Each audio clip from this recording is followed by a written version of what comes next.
répondre à nos prières. Merci, oui, d'arriver à nous. Merci de nous communiquer ta fidélité, ta grâce, ta faveur et ta puissance. Que ton nom soit glorifié, Seigneur Dieu. Que ton nom soit glorifié. Nous aimons ta présence. Nous aimons ta présence. Nous aimons tout notre cœur ta présence. Que ton nom soit glorifié. Que ton nom soit glorifié. Que ton nom soit grandement élevé au milieu de nous. Au nom de Jésus. Au nom de Jésus. Amen. Amen. Nous allons nous asseoir pour cette moment.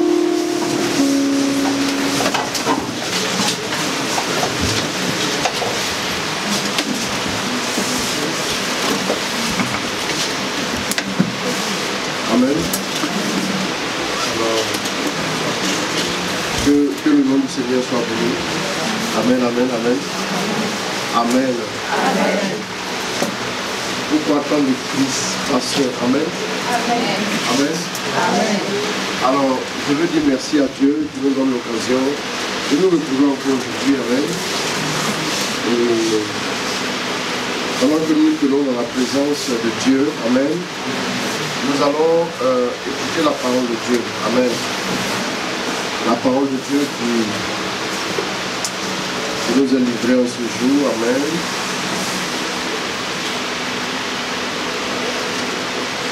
Nous allons prendre nos Bibles et nous allons lire Jean 14, versets 12 à 13 et Jean 11, verset 40. Déjà depuis 4-5 jours, il y a quelque chose que le Saint-Esprit me disait pour ce jour. Et on va bien voir en Jean 11, 40. Et nous allons quand même lire Jean 14, verset 12 à 13. On entend dehors. Je ne vais pas demander si vous voyez. Mais je vais demander si vous entendez. Vous entendez, c'est bon, ça peut aller. Amen. Amen. Amen. Mais vous n'avez pas répondu. Ou bien je n'ai pas entendu votre réponse. Amen. Amen. Que Dieu vous bénisse. Gloire à Dieu. Donc, tu vas prendre déjà en Jean 14, verset 12 à 13. Et ensuite, tu vas aller en Jean 11, verset 40.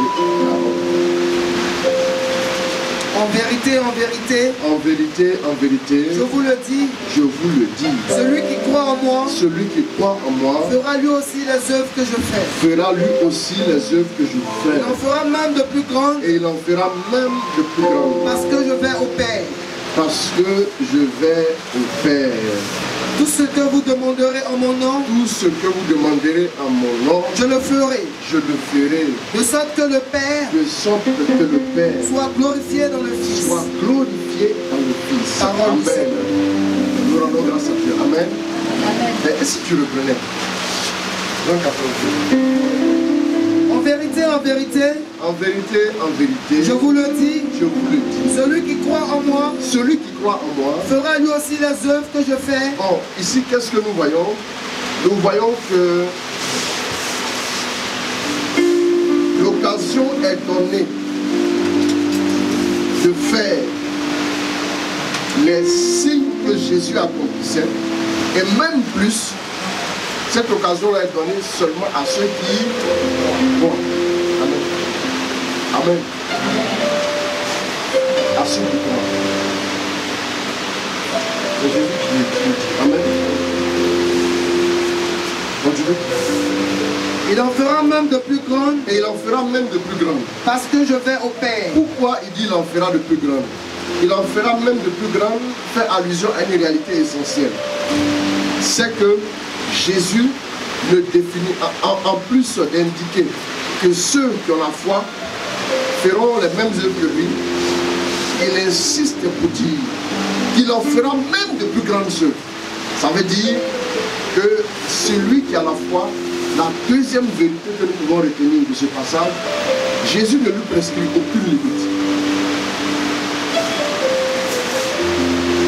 1 sera de plus grande parce que je vais au Père. Parce que je vais au Père.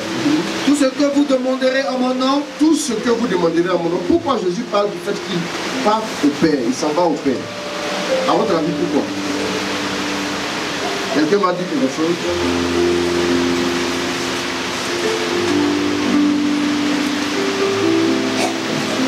Vous allez comprendre pourquoi est-ce que je veux parler de la foi aujourd'hui. Quand on va lire Jean 11, verset 40, vous allez comprendre. Je suis en train de détailler l'enseignement du dimanche dernier. L'enseignement du dimanche dernier était pratiquement le même que l'enseignement du lundi sur Facebook Live. Amen. Mais je vais dire pourquoi est-ce que je viens sur ce truc. Amen. Il dit tout ce que vous demanderez à mon nom. Avant de dire ça, il dit parce que je m'en vais au Père.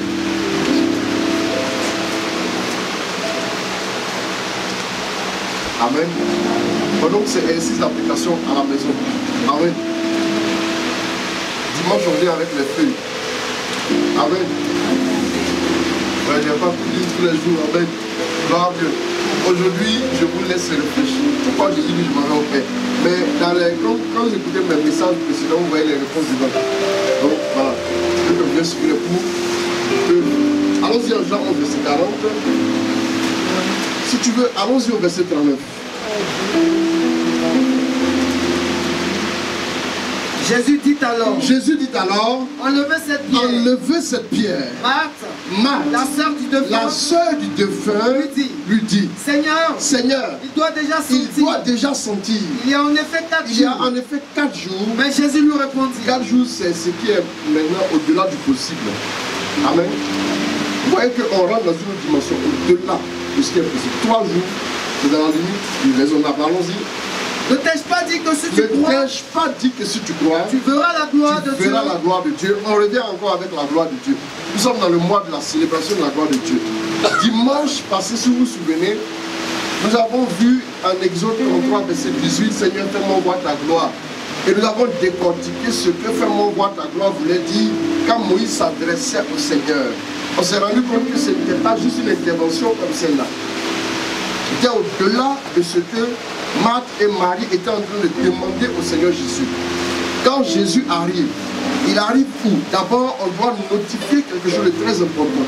C'est que Jésus arrive ici à Béthanie, dans la famille de Marthe et Marie. Vous voyez que la Bible dit que Jésus était un ami de la famille. Ça veut dire qu'il y avait une relation entre Jésus et la famille. Une relation quoi? D'amitié. Amen. Est-ce que vous suivez? Donc encore que, ici nous parlons de, si tu crois tu verras la gloire de Dieu. Dimanche dernier j'ai parlé d'un fait, que en parlant de la dimension de la gloire, j'ai expliqué que la dimension de la gloire était un niveau auquel on arrivait, une dimension. On est à un certain niveau qui fait que il y a des choses qui deviennent normales pour nous. Ici, on avait dit que, je vais un peu juste en 2 minutes résumer, on avait dit que quand Moïse dit à Dieu, fais-moi voir ta gloire, Moïse ne demande pas à Dieu que Dieu intervienne. Sinon, Moïse a déjà vu des miracles. Et même des prodiges. Un prodige, c'est quoi? C'est lorsque, par exemple, Moïse prend le bâton, il frappe la mer. C'est quelque chose qui influence si vous voulez, une loi de la nature. Voilà, ça c'est un prodige. Gloire à Dieu. Et donc, qu'est-ce que nous voyons? On se rend compte que Moïse ne demande pas ici de voir des signes miraculeux parce qu'il en faisait lui. Moïse demande à voir, c'est-à-dire dans le cœur et dans la profondeur de Dieu. Voilà pourquoi quand il dit fais-moi voir ta gloire, Dieu répond à Moïse, personne ne peut me voir et rester en vie. C'est comme si Moïse et Dieu ne répondaient pas dans la logique. Dieu ne répondait pas dans la logique à ce que Moïse avait demandé. Amen. Or, c'est la vérité. Ici, quand Moïse dit fais-moi voir ta gloire, c'est en relation directe avec un niveau d'intimité qui nous met à un niveau où désormais par nous le ciel se manifeste sur la terre. C'est de cette dimension-là que je parlais quand j'ai cité les 5 hommes qui étaient capables de voir même certaines choses vraiment qui dépassaient le cadre de l'onction, des charismes et même de la révélation. Si vous voulez, qui dépassaient même le cadre de tous les charismes qu'on peut manifester. C'est la dimension de la gloire. Et j'avais dit que quand nous avons la foi, Quand nous relâchons notre foi, nous faisons des virées dans la dimension de la gloire et nous le descendons. Un jour tu es là. Et parce que tu as relâché ta foi, Dieu se manifeste de façon glorieuse dans ta vie et tu vois une action d'éclat quand tu manifestes ta foi. Mais tu ne demeures pas dans la dimension. Et on avait aussi dit que le deuxième niveau, le deuxième moyen par lequel on pouvait intervenir dans la gloire, c'était la prière. Moïse allait sur le mont Horeb et il priait pendant 40 jours. Et quand il descendait, le peuple ne pouvait pas le regarder parce que la gloire était sur son visage. Mais cette gloire l'a quitté après. Et on a parlé du troisième, la troisième clé pour parvenir et pour demeurer cette fois-ci dans la gloire, c'était de faire quoi? C'était de faire quoi? Qui s'en souvient? Waouh, c'est de mourir. Tout simplement, il fallait mourir. Amen. C'est quand on parle de mourir, ça devient très compliqué. Sinon, il y a beaucoup de chrétiens de bonne volonté. Il y a beaucoup de chrétiens qui prient, qui jeûnent sec. Mais il y a très peu de chrétiens qui acceptent de mourir. Bien aimé, aussi vrai quand vous mourrez, quand vous avez marché dans la volonté de Dieu, vous voyez le ciel. C'est comme ça que quand vous mourrez à vous-même sur terre ici, quand vous mourrez à vos pulsions, quand vous mourrez à vos intérêts, à partir de ce moment, vous voyez une dimension en Dieu que très peu de personnes sont capables de voir. Et à ce niveau de dimension-là, ce n'est plus que vous devez maintenant demander des choses à Dieu. Ce sont des choses qui viennent à vous d'elles-mêmes. Vous devenez comme un aimant qui attire cette dimension-là.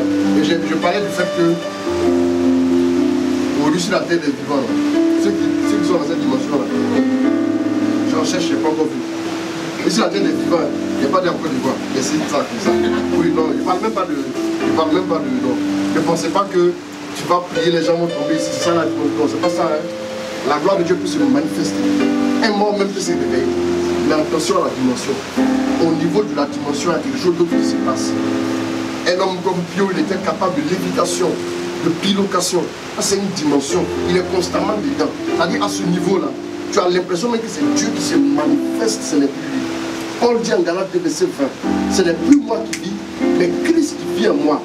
Voilà pourquoi un homme comme Paul il a été enlevé, il a vu le ciel. Il a vu quelque chose super. Amen. Aujourd'hui nous parlons, on va décortiquer maintenant l'enseignement du dimanche passé. Aujourd'hui nous parlons de si tu crois que tu verras la gloire de Dieu. C'est-à-dire quand tu relâches ta foi, tu vois de temps en temps la gloire de Dieu descendre dans ta vie. Mais ça ne fait pas de toi un participant à la dimension de la gloire. Tu n'es pas encore dans la dimension. Mais c'est parce que tu as sémé la foi. Voilà pourquoi Jésus dit ici que ne t'ai-je pas dit que si tu crois tu verras la gloire de Dieu. Vous voyez que la gloire de Dieu a été perçue par qui? Par Marthe et Marie, parce que justement elles ont relâché leur foi. Mais Lazare qui est mort, c'est dans lui sa vie que la gloire de Dieu s'est manifestée. Vous voyez que c'est deux choses différentes. Amen. Écoutez-moi bien. Vous voyez que la foi ici, selon Hébreux 11, verset 1er, la Bible nous dit que la foi est une ferme assurance des choses qu'on espère et une démonstration, oui, de ce qu'on ne voit pas. Amen. Bien aimé, beaucoup de chrétiens pensent que la foi, elle est juste déposée là comme ça, de façon inerte, comme si on déposait une pièce d'argent sur la table. La foi est en perpétuel mouvement. Si votre foi n'est pas en mouvement, elle ne peut pas produire de résultats. Il y a des gens qui ont la foi, c'est-à-dire ce qu'on appelle la foi populaire. Je crois en Dieu. Vous voyez par exemple des gens qui n'ont, c'est-à-dire que le dimanche est comme le lundi, mardi, est comme n'importe quel jour, sauf que le dimanche, ils ne sont pas parlé au travail. Mais il y a des gens par exemple qui vont meubler le dimanche matin par Maracana, ou bien par la plage, dimanche matin, dimanche après, ça te fait rien dimanche, quand dimanche matin, tes amis savent glorifier Dieu. Tu as respiré depuis hier nuit jusqu'à matin, tu n'as pas payé facture. Dimanche matin, tu te lèves, tu t'assois à la plage, tu dis que tu es allé nager. Amen. Voilà comment les gens réfléchissent. Vous voyez, Dieu a dit, et je le disais ici hier à la récollection avec les membres, il a dit que Dieu a dit, même une vache connaît son propriétaire. Israël, tu ne connais pas ton propriétaire. Et même une vache se rend compte de certaines choses. Bien aimé, aujourd'hui les hommes sont devenus un peu comme des animaux. C'est-à-dire qu'ils se réveillent comme ça. Là où j'ai trouvé, c'est qu'il a vu, il fait. Bien aimé, comme un mouton qui voit les herbes et puis paf, il se jette dessus. Excusez-moi, les hommes sont devenus un peu comme ça. Pourquoi? Parce que, et même les gens vont plus loin. Non seulement ils nient l'existence de Dieu, mais encore on est tous devenus pratiquement blasphémateurs. Le monde blasphème à tout bout de champ. Et les gens saisissent l'occasion, ils prennent des lucanes très importantes pour dire que Dieu n'existe pas. manière de dire que Dieu n'existe pas, c'est devant la caméra que je le dis, une manière de dire que Dieu n'existe pas, c'est de dire par exemple qu'un garçon peut marier un garçon. Amen. Oui, c'est dire que Dieu n'existe pas. Bien aimé, si quelqu'un te dit qu'il t'aime, et puis tu regardes son comportement, ça ne montre pas qu'il t'aime, c'est que c'est un vain discours. En 1 Jean 3, la Bible dit n'aimons pas en discours, mais aimons en acte.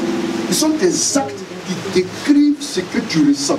Personne ne verra ton cœur, mais les actes que tu poses vont révéler ce que ton cœur est en réalité.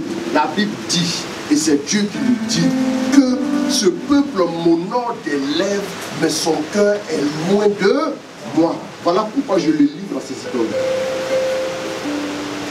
Écoutez-moi bien. Je ne peux pas comprendre, s'il vous plaît, que quelqu'un dise qu'il a la foi. Quand on dit la foi est une ferme assurance, là, de quoi il s'agit? Vous pensez que quand on dit la foi est une ferme assurance, c'est juste, je prends ma foi, j'oriente. J'expliquerai ça pardon, plus tard. Je vais expliquer le fait que la foi doit avoir un point de départ et un point d'arrivée. Sinon, elle est inopérante. Vous devez savoir ça. Pour relâcher la foi, il faut un point de départ et un point d'arrivée. La foi doit voir quelque chose. La foi doit s'attaquer concrètement à quelque chose. Sinon, elle est inopérante. Bien aimé, il y a des gens qui pensent que la foi c'est juste, je vais avoir de l'argent, je crois de tout mon cœur que je vais avoir de l'argent d'ici une semaine, et puis 6 jours plus tard l'argent arrive. Non, je montre quelque chose. C'est pas de ça qu'il s'agit. On est sur pour l'animation de la messe à Saint-Ménard. Amen. La foi est une totale adhésion à une cause. C'est ça la foi. Tu ne peux pas dire que tu as la foi alors que tu n'es pas engagé. Quand tu as vraiment la foi, tu ne peux pas t'asseoir et regarder les autres faire et dire que non, moi je crois dans mon cœur. Non, c'est pas possible. Donc, comme de nos jours, on peut dire à une femme pendant 40 ans qu'on l'aime et qu'on ne va jamais aller déposer d'autres chez ses parents. Et puis on va la garder chez soi, faire 95 enfants avec elle. Et puis au final, dire qu'on ne s'aime plus. N'est-ce pas? Comme de nos jours c'est possible. Voilà pourquoi nous ne comprenons pas bien. Sinon, en réalité, quand quelqu'un aime, bon, il veut que ça soit totalement à lui.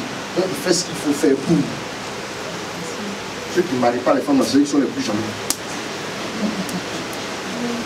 Oui. Je ne vais rien dire. Mais c'est que si vous allez voir que ce que j'ai dit, c'est vrai. Oui. Les femmes, c'est ça, non? Vous, si vous aimez bien ça, vous aimez bien ça.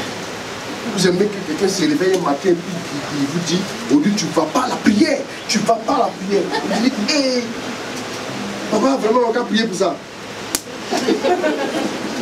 Vous aimez toujours donner des intentions de prière à n'en point fini. Alors que, il dit, un homme de Dieu a bien parlé, il dit, si tu maries quelqu'un qui n'est pas converti, sache que le mariage n'est pas une croisade d'évangélisation.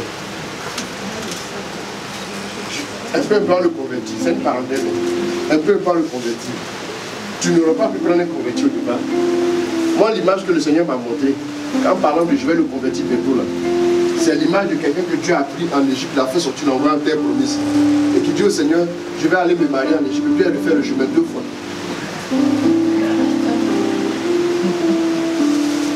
C'est votre choix.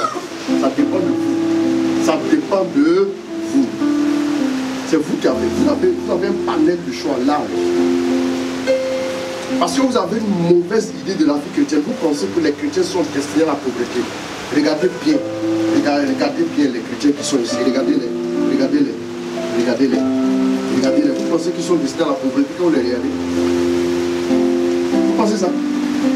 C'est parce que dans l'optique, dans la logique des jeunes femmes chrétiennes qui sont vraiment pas renouvelées, qui marchent dans la chair, dans leur optique, les chrétiens vont rester pauvres.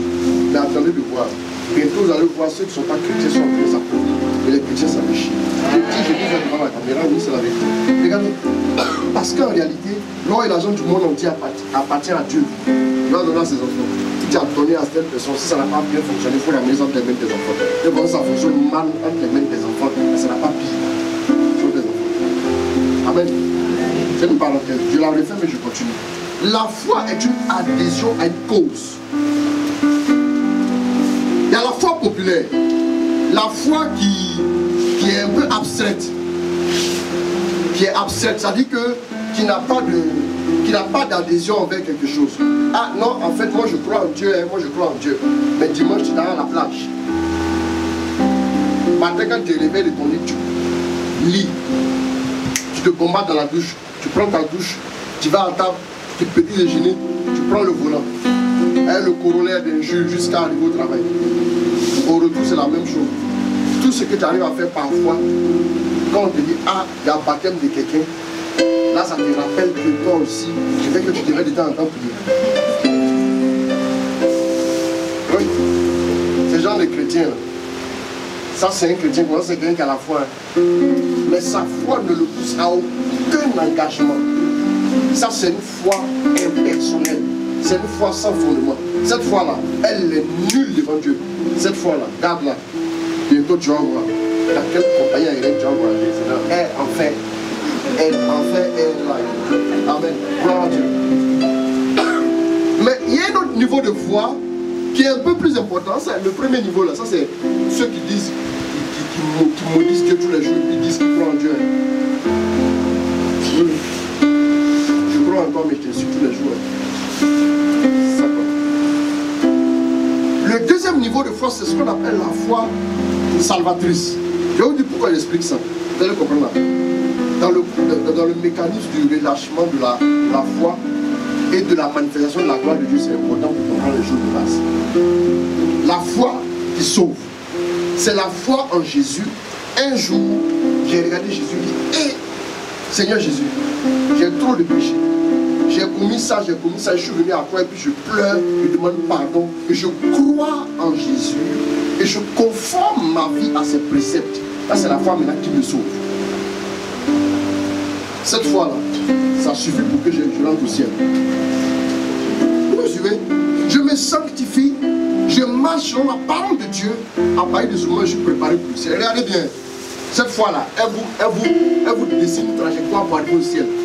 Mais vous voyez que cette fois-là, maintenant, pour opérer sur la terre, elle a besoin encore d'un autre soutien. La foi qui sauve. Et dans le salut dont il est question ici, dans le salut selon Dieu, il y a plusieurs aspects dedans. Les gens, quand on entend salut, on voit seulement pardonner péché. Non, le salut ne s'arrête pas là. Sinon, on aurait dit pardonner péché. Tu sauves. Et c'est le salut. Quand on parle de salut ici, il y a une autre réalité qui rentre en ligne de compte. C'est laquelle? C'est la réalité de la délivrance. C'est la réalité de quoi? De la guérison. La guérison physique. C'est aussi la réalité de la protection. C'est aussi la réalité de quoi encore? De la prospérité. Quand on parle de salut, là, il y a tout ça là-dedans. En fait, le salut est un package. Je prends un exemple. Quand une femme vient poser un problème, mon mari n'est pas converti, priez pour qu'il soit prospère. Nous, ça nous donne un sujet de prière. C'est-à-dire que ça nous donne un double sujet de prière. Je vais vous expliquer pourquoi. Parce que quand vous avez une porte qui est fermée, comme la porte qui est là, on vous dit que la prospérité se trouve derrière la porte. Comment il faut faire pour prendre la prospérité? Si vous priez pour la prendre, vous ne pouvez pas prendre la prospérité parce que la prospérité se cache derrière la porte. Or, la porte qui ouvre la prospérité selon Dieu, c'est la porte de la conversion. Donc si le gars n'est pas converti, quand vous priez pour la prospérité, ça ne peut pas agir. C'est comme si on vous demande de nourrir quelqu'un qui est derrière la porte. Vous avez la nourriture ici, il est derrière la porte. Comment le nourrir? Il faut d'abord ouvrir, sinon il mourra de faim. Bien aimé, voilà pourquoi il y a certaines personnes qui ont l'impression que les prières ne sont pas efficaces. Avant de prier pour la prospérité de quelqu'un, prie d'abord pour qu'il se convertisse. Rappelez-vous, on va lire ce passage tout à l'heure. Quand Jésus est arrivé sur Jaïr, avec Pierre, Jacques et Jean, qu'est-ce qu'il a fait? Il a d'abord ressuscité la petite fille, Talita Kou. Et qu'est-ce qu'il a fait? C'est pas le nom de la fille. Il a dit Talita Kou, lève-toi. Et quand il a ressuscité la fille, qu'est-ce qu'il a fait? Il a dit, donnez-lui à manger. Bien aimé, c'est comme ça. Tu ne pourras pas manger la prospérité. Tu ne pourras pas manger la protection divine si bien sûr tu n'es pas d'abord éveillé. Amen. Amen. Gloire à Dieu. Donc quand quelqu'un prie, quand tu es en train de prier, pour que quelqu'un puisse devenir très prospère alors qu'il n'est pas converti, Dieu demande que tu rectifies ta prière. Sinon ça va pas aboutir. C'est comme donner à manger à un mort alors que tu pries pour quelqu'un qui n'est pas converti, qui soit prospère. Ce que vous ne savez pas, C'est que comme Joseph était dans la maison de Potiphar, chez Potiphar, là, qu'est-ce qui s'est passé? Chez Potiphar, les choses marchaient. Comme toi, chrétienne, tu es dans la maison du monsieur qui n'est pas chrétien. C'est comme Joseph chez Potiphar, ça a marché. Mais ça ne fait pas de lui un client pour le ciel. Ne vous y trompez pas. Ne pensez pas que comme vous vivez sur le même toit et que Dieu fait marcher des activités, ça veut dire que Dieu est avec lui. Non, Dieu n'est même pas avec lui. En tout cas, si tu veux savoir ce que Dieu pense de lui, tu cherches à le siffler, amen, pour le délivrer, pour le restaurer. Écoutez-moi bien. Mais ta présence lui apporte un certain rayonnement. C'est ce qui te fait penser que tu es dans la bonne gamme. Or, tu as entendu. Bientôt, quand Dieu va se séparer, ceux qui le servent et ceux qui ne le servent pas, quand tu seras séparé de lui. C'est ce que vous avez dit. Amen. Écoutez-moi bien. Et quand on évolue, il y a ce qu'on appelle la foi charismatique. Et ici, la foi charismatique, c'est cette foi-là dont Jésus avait besoin en disant, si tu crois, tu verras la gloire de Dieu. C'est la foi, ce qu'on appelle le charisme de foi. La foi surnaturelle. Amen. Vous voyez que c'est la foi qui vient de là-haut. Amen. La foi surnaturelle. La foi surnaturelle. Amen. Écoutez bien. La foi surnaturelle. J'ai dit ici, j'ai répété ici, que le surnaturel domine le naturel. N'est-ce pas? Quand le surnaturel se manifeste, le naturel est obligé d'obéir. Parce que le surnaturel est plus fort, il est au-dessus, il domine. Amen. La foi surnaturelle. Quand vous avez la foi surnaturelle, la foi charismatique, vous êtes capable maintenant d'aller au-delà de ce que les yeux voient. Voilà pourquoi Jésus arrive devant le tombeau de Lazare. Alors que tout le monde est inquiet, Jésus fait quoi? Jésus appelle Lazare sort. Et Lazare sort. Est-ce que vous suivez? Vous suivez? Bien aimé. La foi est nécessaire si nous voulons voir le miracle de Dieu dans notre vie. Bien aimé. On ne peut pas célébrer la gloire de Dieu dans un mois sans pour autant voir certains miracles se réaliser. Bien aimé. Les chrétiens que nous sommes, ce que nous devons travailler à faire, c'est de travailler sur notre foi. Je suis choqué d'entendre un témoignage. Prends Matthieu 15, à partir du verset 21. Nous allons voir une chose. Regardez ce qui va se passer. Dépêche-toi. Je ne t'ai pas envoyé par SMS, mais il faut que tu accélères. Amen. À partir du verset 21.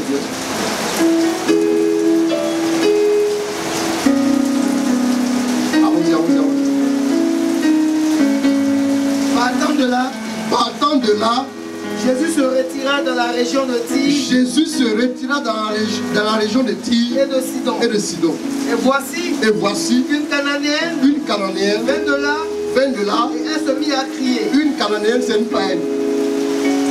Et elle se met à crier.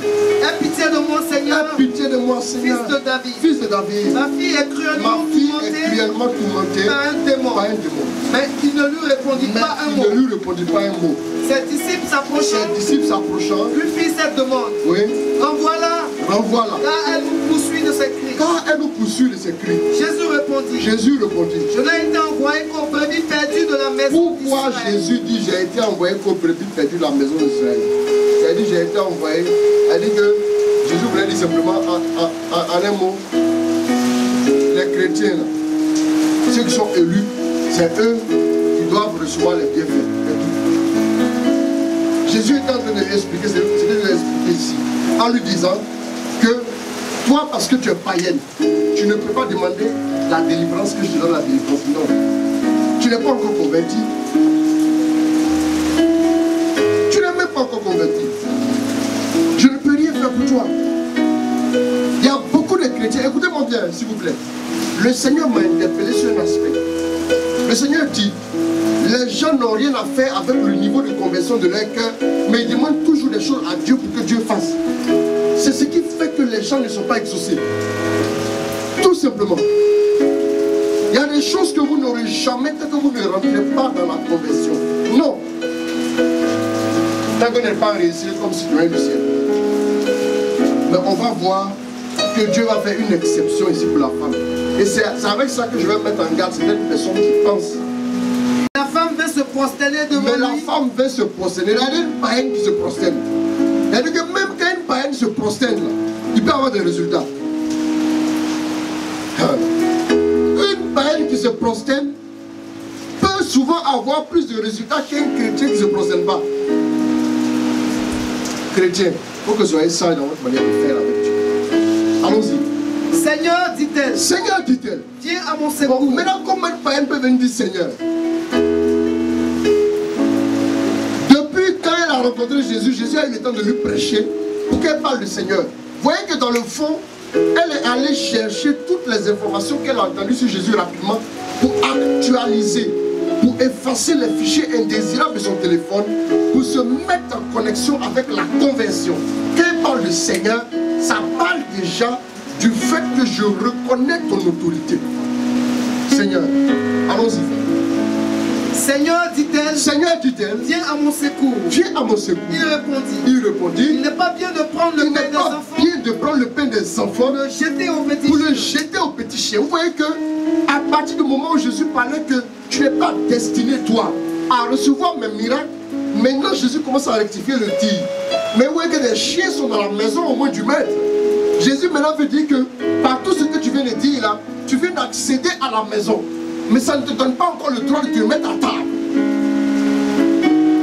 Donc il lui dit, il n'est pas bon de prendre la nourriture des enfants pour donner aux chiens. Hey. Bien aimé, moi j'aimerais qu'on rectifie les choses. Amen. Souvent vous passez d'être touché par un certain nombre de choses et puis vous vous arrêtez. Écoutez-moi bien. Et puis vous arrêtez. Même à midi là je l'ai fait. Je passais, j'ai vu une femme qui marchait. Les enfants étaient mouillés par la pluie. J'ai klaxonné, c'est retourné. J'ai ouvert mon porte-monnaie, j'ai enlevé de l'argent. C'était ça pour les enfants. Je ne la connaissais pas. Mais j'ai été touché par cette image. Vous me suivez? Naturellement, pour faire la compassion. Mais moi, ce qui m'intimide un peu, c'est que le grand Jésus, qui est le compatissant par excellence, tu vois une femme en train de pleurer pour dire son enfant. Un enfant, imaginez un enfant qui est traumatisé par un démon. Imaginez à quoi ça ressemble. Toi, Jésus, qui connaît l'activité du démon, et tu lui réponds qu'on ne prend pas la nourriture des enfants pour donner aux petits chiens. En plus, que son enfant est en train de souffrir, tu lui parles mal. Moi, je me pose la question.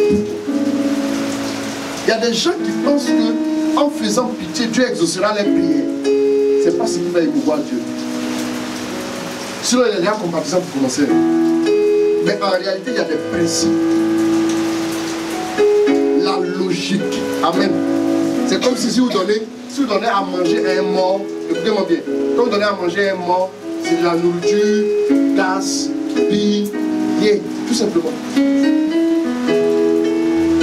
Jésus savait que s'il faisait un miracle pour elle, là, ça ne devait avoir aucune répercussion. Voilà pourquoi il ne voulait pas faire des miracles. Bien aimé, attention. Les gens qui demandent des choses à Dieu, Dieu les fait dans un seul sens. Que c'est une répercussion sur votre engagement avec lui, la conversion. Soit tu es converti et tu reçois des miracles, ou bien tu reçois un miracle qui t'emmène à la conversion. C'est l'un ou c'est l'autre. Les miracles ont leur sens dans le sens où les miracles nous ramènent à la conversion. Et cette femme-là n'a pas pressé le plan. Regardez ce qu'elle va dire. Elle va regarder, puis elle va dire quelque chose à Jésus. Elle dit qu'en fait, Jésus n'avait plus rien à dire. Et on dit pourquoi il n'avait plus rien à dire. Il n'avait plus rien à dire. C'est-à-dire il était obligé d'intervenir. Regardez ce qu'elle va faire. Allons-y. C'est vrai, Seigneur. C'est vrai. Voilà. En fait, ce qui est bien dans l'histoire, elle ne va pas dire, mais toi, pourquoi tu me parles comme ça? Aujourd'hui, ce qui fait que beaucoup de chrétiens vont pas loin dans leur manette tout à l'heure. Vous voyez, écoutez s'il vous plaît. Écoutez bien. Souvent, il y a même des chrétiens, ça je m'adresse à ceux qui veulent rentrer dans des groupes. Quand vous rentrez dans un groupe, nous quand on a commencé au renouveau à Boaké, quand on arrivait, le job qu'on nous donnait, c'était de balayer. C'est de balayer. On balayait, on soulevait les bancs, et puis quand les gens tombaient en cours, le berger disait toujours, si quelqu'un tombe, tu vas le voir. Donc tu es obligé d'être un peu Jack Bauer, un peu Superman, tout, tu fais tout. Quand quelqu'un veut tomber, tu es obligé de, tu te mets comme ça. On dirait garder le but le pénalty de la victoire. S'il a arrêté ça, son équipe a gagné. C'est comme ça que tu te mets. C'est-à-dire, tu es obligé de suivre. Si tu es à droite, tu es à gauche, et qu'on ne t'est pas nombreux. Si quelqu'un doit tomber, tu vas arriver avant que tu tombes. Donc aujourd'hui, moi-même je montre aux gens comment attraper les gens pour ne pas qu'ils tombent. Là, si je tombe. Mais qu'est-ce qu'on nous avait confié comme job? On venait au palais tous les jours et il y avait une petite salle à la paroisse Saint-Pierre, à Nembo à Baké. Il fallait mettre aussi des nattes. On devait aller prendre les nattes, enlever la poussière là, des nattes et qu'on devait décoller les nattes pour la prière du mercredi. On faisait ça tout le temps. On allait à une retraite, la première retraite dans laquelle j'ai vraiment participé. Quand on est arrivé, on a demandé avec un frère qui est habitant ici aussi. On dit allez-y dans Boaké, au camp fixe. Ceux qui connaissent un peu Boaké, le camp fixe, c'est en arrivant jusqu'à Boaké avant de tomber sur le corridor. Dans les techs là-bas, on a marché au moins 2 km sorti des techs à 20 heures pour aller chercher dans Boaké. Passer le transport pour amener ça pour que les gens mangent qu'on nous serve à 1h du matin.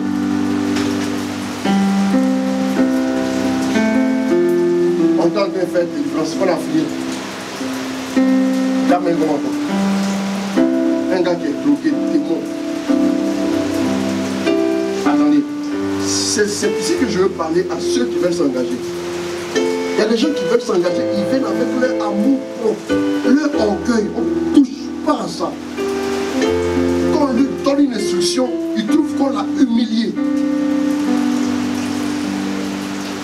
Pendant ce temps-là, je n'avais aucune révélation. Dieu aussi a fait exprès cette tue.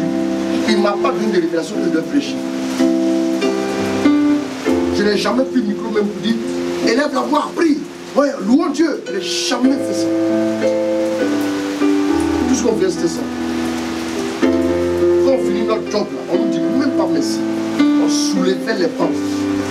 On nettoyait les bancs. Il y a des gens qui se sentent trop à l'aise. Voilà pourquoi Dieu ne peut pas composer avec vous. Dieu ne peut pas. Vous êtes trop bien pour Dieu. Il y a des moments où on allait. Je me rappelle une année, c'était en 2001 je crois. Le PSC Saint-Payo est arrivé à Boaké. Quand c'est arrivé en juin 2001, nous on était à l'intercession, on fait délivrance. Le PSC Saint-Payo est arrivé à un moment donné, il a saoulé, il a posé à faire position de 6 sacrements.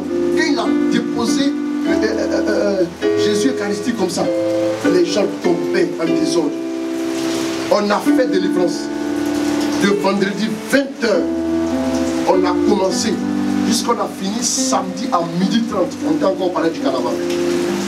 Quand on a fini, là, tu rentres tes poches, tu n'as rien pour rentrer à la maison. Puis tu marches. Ceux qui connaissent Boaké savent que tu parlais du carnaval jusqu'à F France 3, c'est très long. Tu marches. Et puis arrivé là-bas, là. Le jour, ça marche, tu as à manger. Le jour, ça n'a pas fonctionné aussi. Voilà. Quand tu arrives là, tu bénis Dieu, puis tu le poses. Il y a des gens qui sont trop à l'aise. Tu penses que Dieu va t'utiliser. Dieu ne t'utilisera pas. Je vous dis ça. Il y a des gens qui pensent que tu viens pour servir Dieu. Si on te dit lave vaisselle, lave, pas. Tu laves beaucoup de temps.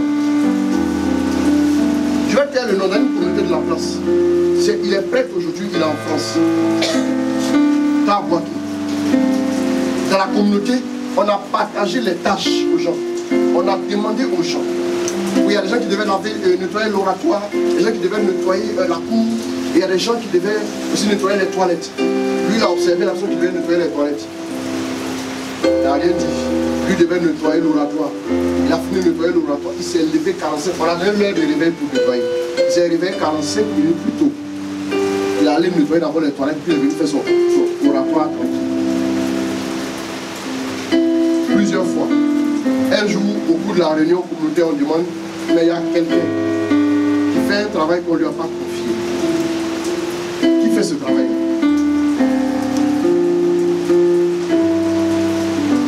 Comme c'est un chrétien, il a levé la main. On dit, mais pourquoi tu fais ça? On a posé ça à quelqu'un. En temps, la personne, même quand la personne vient voir, ça a bien été fait là. La personne me dit, qui a fait? Oh, dans son cas, elle a dit, s'il peut faire tous les jours, il faut venir faire. Oui. Qui a fait? Oh, tous les jours, ça m'a aidé, moi, je n'ai pas envie.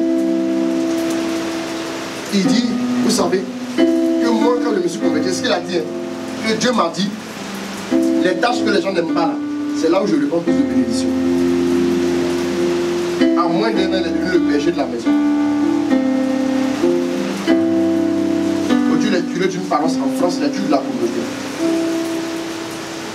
Je vais taire le nom de la communauté. C'est un ami, c'est un ami. Amen. Dieu l'utilise puissamment. Gloire à Dieu. Écoutez, regardez cette femme-là. Elle vient à Jésus. Jésus lui parle mal. Mais dans parler mal, là, elle sort le bien dedans. Je ne sais pas pourquoi il y a des chrétiens comme ça qui vont à l'église pour ne voir que le mal. Tel prêtre là, je l'ai vu dans tel coin. Moi je peux. Tel frère là. Il dit non, de faire offrande quoi sacrificielle, offrande de ceci. C'est pour nous escroquer. Des gens ont donné l'argent. Ah, on dit on a qu'à cotiser pour faire un sacrifice au village. Ils ont envoyé l'argent, ça n'a pas. L'argent on va prendre pour sacrifier aux démons. Vous envoyez. On va prendre pour acheter un piano. On vient d'acheter un piano, on n'a même pas dit aux gens. On n'a même pas annoncé ici.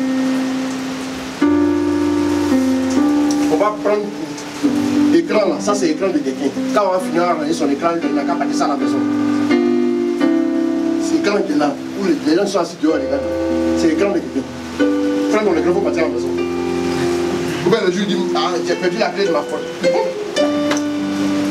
On va commencer. Quand on parle d'offrande, les gens disent, non, ils ont donné l'argent pour des démons. J'expliquais aux gens que le plus souvent, il faut regarder d'où tu viens en fonction de comment te situer. Tu sais que tu es d'une famille avec beaucoup d'hôtels, où il a fait beaucoup d'offrandes aux idoles. Toi, quand tu arrives dans la foi chrétienne, comment ça fait beaucoup d'offrandes? C'est un contrepoids.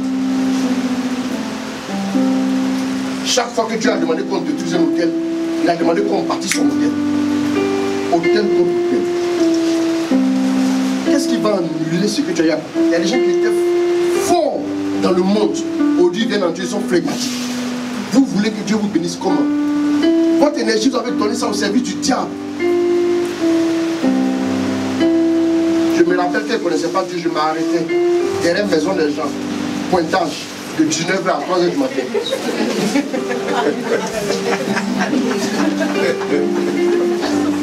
Pointage. C'est pour pointer comme c'est qu'un menuiserie. Tu fais la nuit là. Menuiserie des sorciers. Quand je me suis menuiserie sur quand je me suis converti à Dieu, tu sais, je ne peux pas m'arrêter. Voilà pourquoi je m'arrête pour que ça me guérit. Oui? Non, je comprends. On disait pourquoi il n'y a pas de problème pour ça. Seigneur, je m'arrête. Parce que je me souviens du contrepoids. Amen. Je suis allé à Djokoué. Le vieux même Marcel Bleu m'a dit, bon, il faut me représenter, pardon. Je suis parti. Arrivé là-bas, on m'a dit tu prêches de minuit à 6h. J'ai commencé à prêcher, il était 1h du matin. Et qu'à 7h, j'ai arrêté comme ça. 1h à 7h. Il dit au moins j'ai battu le record là. J'ai expliqué que j'ai battu le record. Là, dans le pointage, je n'ai pas dépassé. Amen. Oui, attendez, j'ai oublié la vérité. Tu viens d'une famille où le nom signifie sacrifice aux idoles. Mais quand tu viens, il faut appartenir à une famille spirituelle aussi, où tu auras un nom spirituellement, une identité, une couverture. Regardez bien les familles où les parents sont des chrétiens, ils vont à l'église normalement. Ils vont faire offrande, quoi là. Regardez les enfants, regardez bien les enfants. Regardez, s'il vous plaît. Depuis 7 ans, le Seigneur m'a dit, quand tu pries, là, quand tu finis tes heures de prière, vers les 15 dernières minutes, n'invoque pas, ne fais rien, arrête d'adorer et puis commence à réfléchir. Il dit, l'Ecclésiaste dit, j'ai réfléchi, observez bien, réfléchis. Je m'assois puis réfléchis comme ça, normalement. Et puis tu vas avoir des réponses à certaines choses. Il y a des réponses qui te viendront que par la réflexion. Il y a des réponses qui vont te venir par le jeûne. Et pas toutes les réponses que vous allez recevoir seulement dans le jeûne. Non, il faut réfléchir. Et regardez autour de vous. Mais quand vous avez des parents, nous on a eu des parents qui nous ont envoyés dans les bois sacrés. Quand on est sorti de là, on a commencé à s'engager comme des dingues pour Dieu. Si tu t'en gardes doucement, ce qui est derrière toi là aussi va prendre beaucoup de temps pour être épuisé.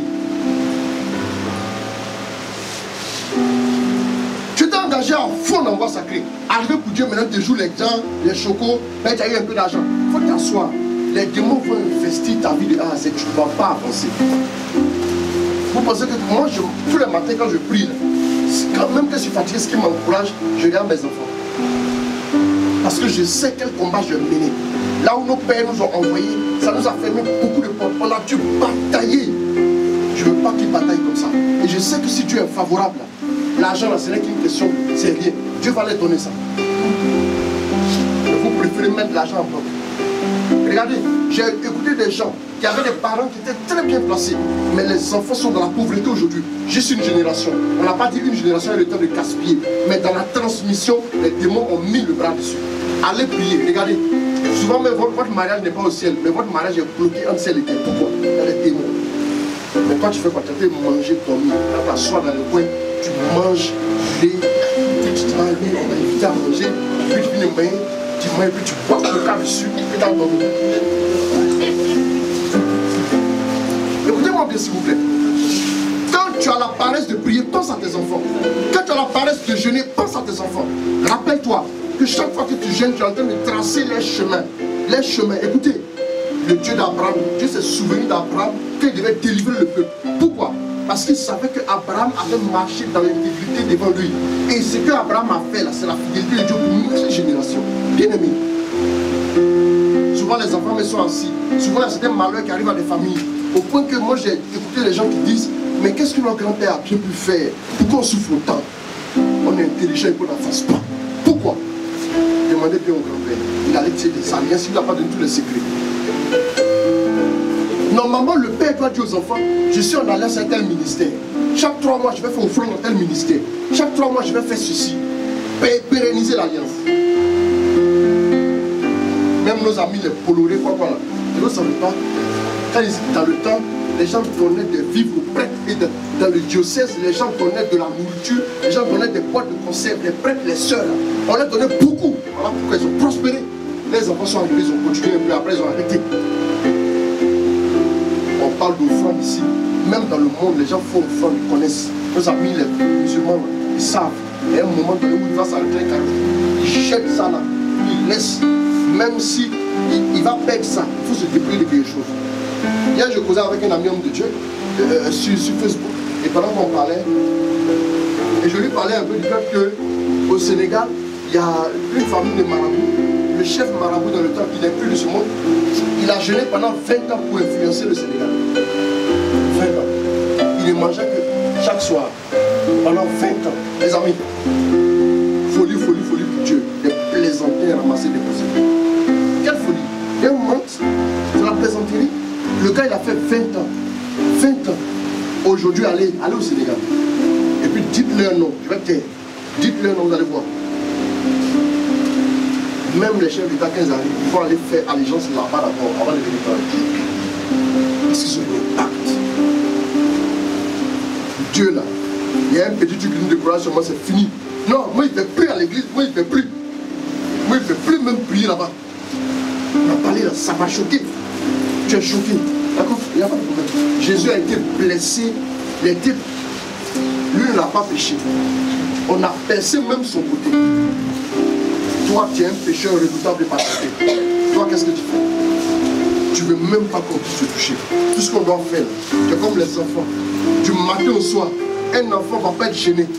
Quand demandant des bonbons, des friandises, des biscuits à sa maman, du matin au soir, il n'a aucune conscience du danger qu'il court en mangeant ça. C'est sa maman qui est consciente. Tu ne sais pas ce que tu perds chaque fois que Dieu t'appelle et tu refuses. C'est un honneur que Dieu prenne quelque chose de ta main. Il l'a accepté. Il y a des gens qui font un rang pour déposer le dossier, ils n'ont même pas l'occasion de déposer. Ça veut dire que déposer ne veut pas dire que tu auras travaillé. Pourquoi? Pour un petit salaire de 250 000. Quand ils déposent le dossier, ils sont contents, rassurés. Quand ils ont reçu le lettre, on va analyser, ils sont contents. On n'a même pas encore dit que ça a marché. Mais Dieu te dit, viens, je vais te bénir. Tu regardes et puis tu craches dessus. Voilà pourquoi les gens ont une vie tellement ridicule et bloquée. Ça va pas. Pourquoi? C'est notre gouvernement. Regardez une païenne. Jésus lui a dit simplement que toi dans la maison là, si on te, d'abord tu as insisté, je te fais rentrer dans la maison. Mais dans la maison tu es un chien. Tu n'as même, Vous avez une fois vu dans une maison où on met des couverts, on met un couvert pour le chien. Vous avez une fois vu ça? Est-ce que Jésus voulait lui dire que même si tu tues avec nous, le chien aura beau durer, arrivera 4 bébés, il ne sera jamais, il n'aura jamais 4 dentés. Il n'aura jamais 4 dentés. Le jour où le chien décède, ils ne vont pas mettre fraternité matin d'écologie. Personne même ne va pleurer. C'est-à-dire que tu es un chien, tu n'as pas droit à ça. Jésus lui a dit ça. Tu n'es pas de notre espèce. Tu n'es pas de notre espèce. Quand tu n'es pas converti, c'est comme si tu n'étais pas de la même espèce. Permettez-moi l'expression. Tu n'as pas droit aux bénédictions. Tu es privé. Mais regardez la femme. Elle dit, mais c'est vrai. Il faut le prendre pour la manger. Elle dit, c'est vrai. C'est vrai, Seigneur. C'est vrai, Seigneur. Toi, tu ne peux jamais mentir. D'abord, elle dit c'est vrai. Elle dit encore c'est vrai. Et puis elle ajoute, Seigneur. Au lieu de pleurer sur son sort, elle ne pleure pas sur son sort. Mais beaucoup de chrétiens, soit ceux qui ont conscience de leur blocage, ils pleurent sur le sort, ou bien ceux qui reçoivent des révélations brillantes sur leur avenir, ils célèbrent les révélations. Célébrer la révélation n'a jamais accompli les révélations. Quand on te donne une révélation, il faut demander comment l'accomplir. Il ne faut pas la célébrer. Oh, on a révélé que je serai ceci. Si tu plais à Dieu, l'année prochaine, à cette même période, tu seras à la même place. Tu seras à la place N moins 1. Écoutez-moi bien, s'il vous plaît. Les chrétiens célèbrent toutes les révélations. Quand ils voient une révélation, ils célèbrent. Vous pensez qu'entre une révélation donnée et son accomplissement, il n'y a rien. Il y a une grande distance. Écoutez-moi bien, s'il vous plaît. Si on prend une montagne comme ça, on prend une autre montagne comme ça, si on les aligne bien, vous aurez l'impression que ce qui est sur la première montagne, juste dans le voisinage se trouve ce qui est sur la deuxième montagne, mais c'est faux. Dieu te met sur la première montagne ici, la montagne de la révélation. Tu vois les miracles sur l'autre montagne. Mais entre cette montagne et cette montagne, il n'y a pas de pont. Descends. Descends. Il te faut descendre. Et puis il faut monter. La descente est toujours plus facile que la montée. Ça veut dire quoi? Ça veut dire que quand tu descends, c'est chic. Mais quand tu es en train de monter, tu te rapproches. Plus quand tu montes, ça veut dire que tu te rapproches que par rapport à quand tu descendais, n'est-ce pas? Quand tu es en train de te rapprocher, ça devient de plus en plus difficile. Quand tu as l'impression que ça devient de plus en plus difficile, c'est que ton miracle est proche. Mais le problème des chrétiens, c'est qu'ils n'ont pas le discernement. Ils préfèrent. Vous les voyez, ils vont baisser les bras juste au moment où il fallait tendre la main pour prendre les bénédictions. Moi j'ai vu Jésus, il va me dire à faire des chiens, et puis il me fâcher pour partir. Il n'a pas fâché, je n'ai plus de cœur. Je vais recevoir mon miracle d'abord, et puis j'ai sorti les secousses.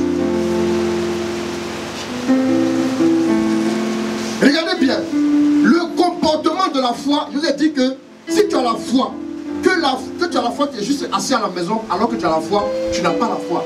La foi est un engagement à une cause. En même temps, la foi aussi implique la défense d'une cause. Si tu as la foi, tu vas forcément défendre une cause. Quelle cause tu défends dans ta vie? Quelle cause tu défends dans ta vie? Bien aimé, les chrétiens de Odu, il y a des chrétiens qu'on a invités, on va les faire veiller. Non, moi qui ai fait veiller, après les mots de tête. Oh, attendez, oh, excusez-nous. Nous, notre tête là, n'est pas tête de l'homme. Pas fou d'aller dormir. On va les prier. Mais l'heure vient, où les mots de tête là, tu viendras nous voir. Tu n'as rien. Moi, je ne sais pas comment, excusez-moi, comment les gens peuvent être aussi insensés. Ta propre vie, tu veux vivre ta vie au bouillon. Pas au bouillon. Dieu a donné 2 yeux à l'homme, 2 oreilles à l'homme, 2 pieds, 2 mains, mais il a donné une seule vie. Pourquoi? Quand quelqu'un perd une main, il continue de vivre. Mais si tu perds la vie, tu vis plus. Il ne faut pas t'amuser de ta vie. Il ne faut pas banaliser ta vie. Déploie ton zèle pour quelque chose. Ce qui doit te faire vivre, ce qui fait vivre un homme, il y a une cause qui le fait vivre. Qu'est-ce qui fait que tu vis? Vous venez des femmes. Même quand elles n'ont pas Dieu dans leur vie, elles vivent pour ses enfants, pour son mari, pour ses enfants. Vous la voyez dans son foyer tous les jours, 4 heures du matin, elle est réveillée. Moi j'ai du mal à comprendre que pour un être humain, pour des êtres humains, tu es capable d'être aussi partant. Le Seigneur me disait ce matin à la messe, hier à la messe, hier nuit, il me disait comme ça que, mon fils, dis à mes enfants demain que un homme est amoureux d'une femme, regardez comment il brille. On lui a rien donné. En fait, tu allais dépenser, tu brilles dedans. Un homme est amoureux d'une femme, il brille. Pourquoi? Il dépense, mais il continue de briller plus. Pourquoi? Parce qu'il est amoureux, son cœur ressent l'amour pour l'homme. La durée de la vie de l'homme, la Bible dit 110-80 ans. Il n'est pas inquiet de savoir. Oui, c'est vrai qu'elle va vivre jusqu'à 80 ans, mais il n'est pas inquiet de ça. Mais qu'est-ce qui le fait vivre? C'est l'amour qu'il ressent. Peu importe, elle ne ressent pas. Peu importe ce qu'elle ressent. Je ne vais même pas savoir ce qu'elle ressent. Mais je vis épanoui parce que je l'aime. Et le Seigneur me dit, mais là, et si l'homme aime Dieu, combien à plus forte raison sera-t-il épanoui? Dieu qui est éternel, qui n'a pas de commencement, qui n'a pas de fin. Tu aimes l'homme qui est limité. Et puis tu es autant épanoui. Et si tu aimais Dieu, tu serais plus épanoui que ça.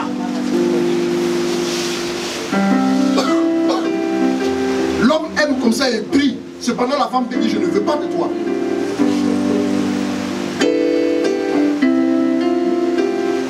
Mais si tu aimes Dieu qui est éternel, ce qui fait vivre un homme et une femme, l'homme avec grand H, ce qui fait vivre l'homme, c'est une cause, un rêve.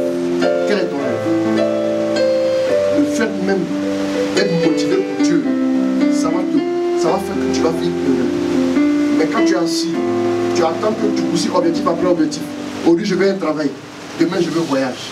Tu es éternellement insatisfait. On va voir. Elle dit, c'est vrai. En tout cas, c'est vrai ce que tu dis. C'est vrai, Seigneur. C'est vrai, Seigneur. Reprit-elle. Et justement, les chiens mangent des miettes. C'est vrai, Seigneur. C'est vrai. Il dit c'est vrai. Non. Quand là, elles sont en train de compléter. Et le Seigneur, c'est vrai, Seigneur. Écoutez. Et elle ajoute quoi? Mais, elle va mettre un petit mais. Écoutez-moi bien. Il y a toujours une petite fenêtre de miracle pour quelqu'un qui a la foi. Il y a toujours mais. On pourra dire tout est perdu. On pourra dire tout est terminé. Mais il y a toujours un mais pour celui qui est déterminé avec la foi. Tu viens présenter quoi la foi? Quand tu présentes la foi, il y a plusieurs petits mais pour toi. C'est vrai que les hommes n'ont pas le droit de faire ça. C'est vrai que ceci là, ça. Non, normalement ça ne va pas produire ça. Mais celui qui a la foi, il y a un mais. C'est ce mais là. Vous savez, quand les hommes disent que 99,99% de chances que tu échoues, il vous reste seulement 0,001. Amen. Bien aimé.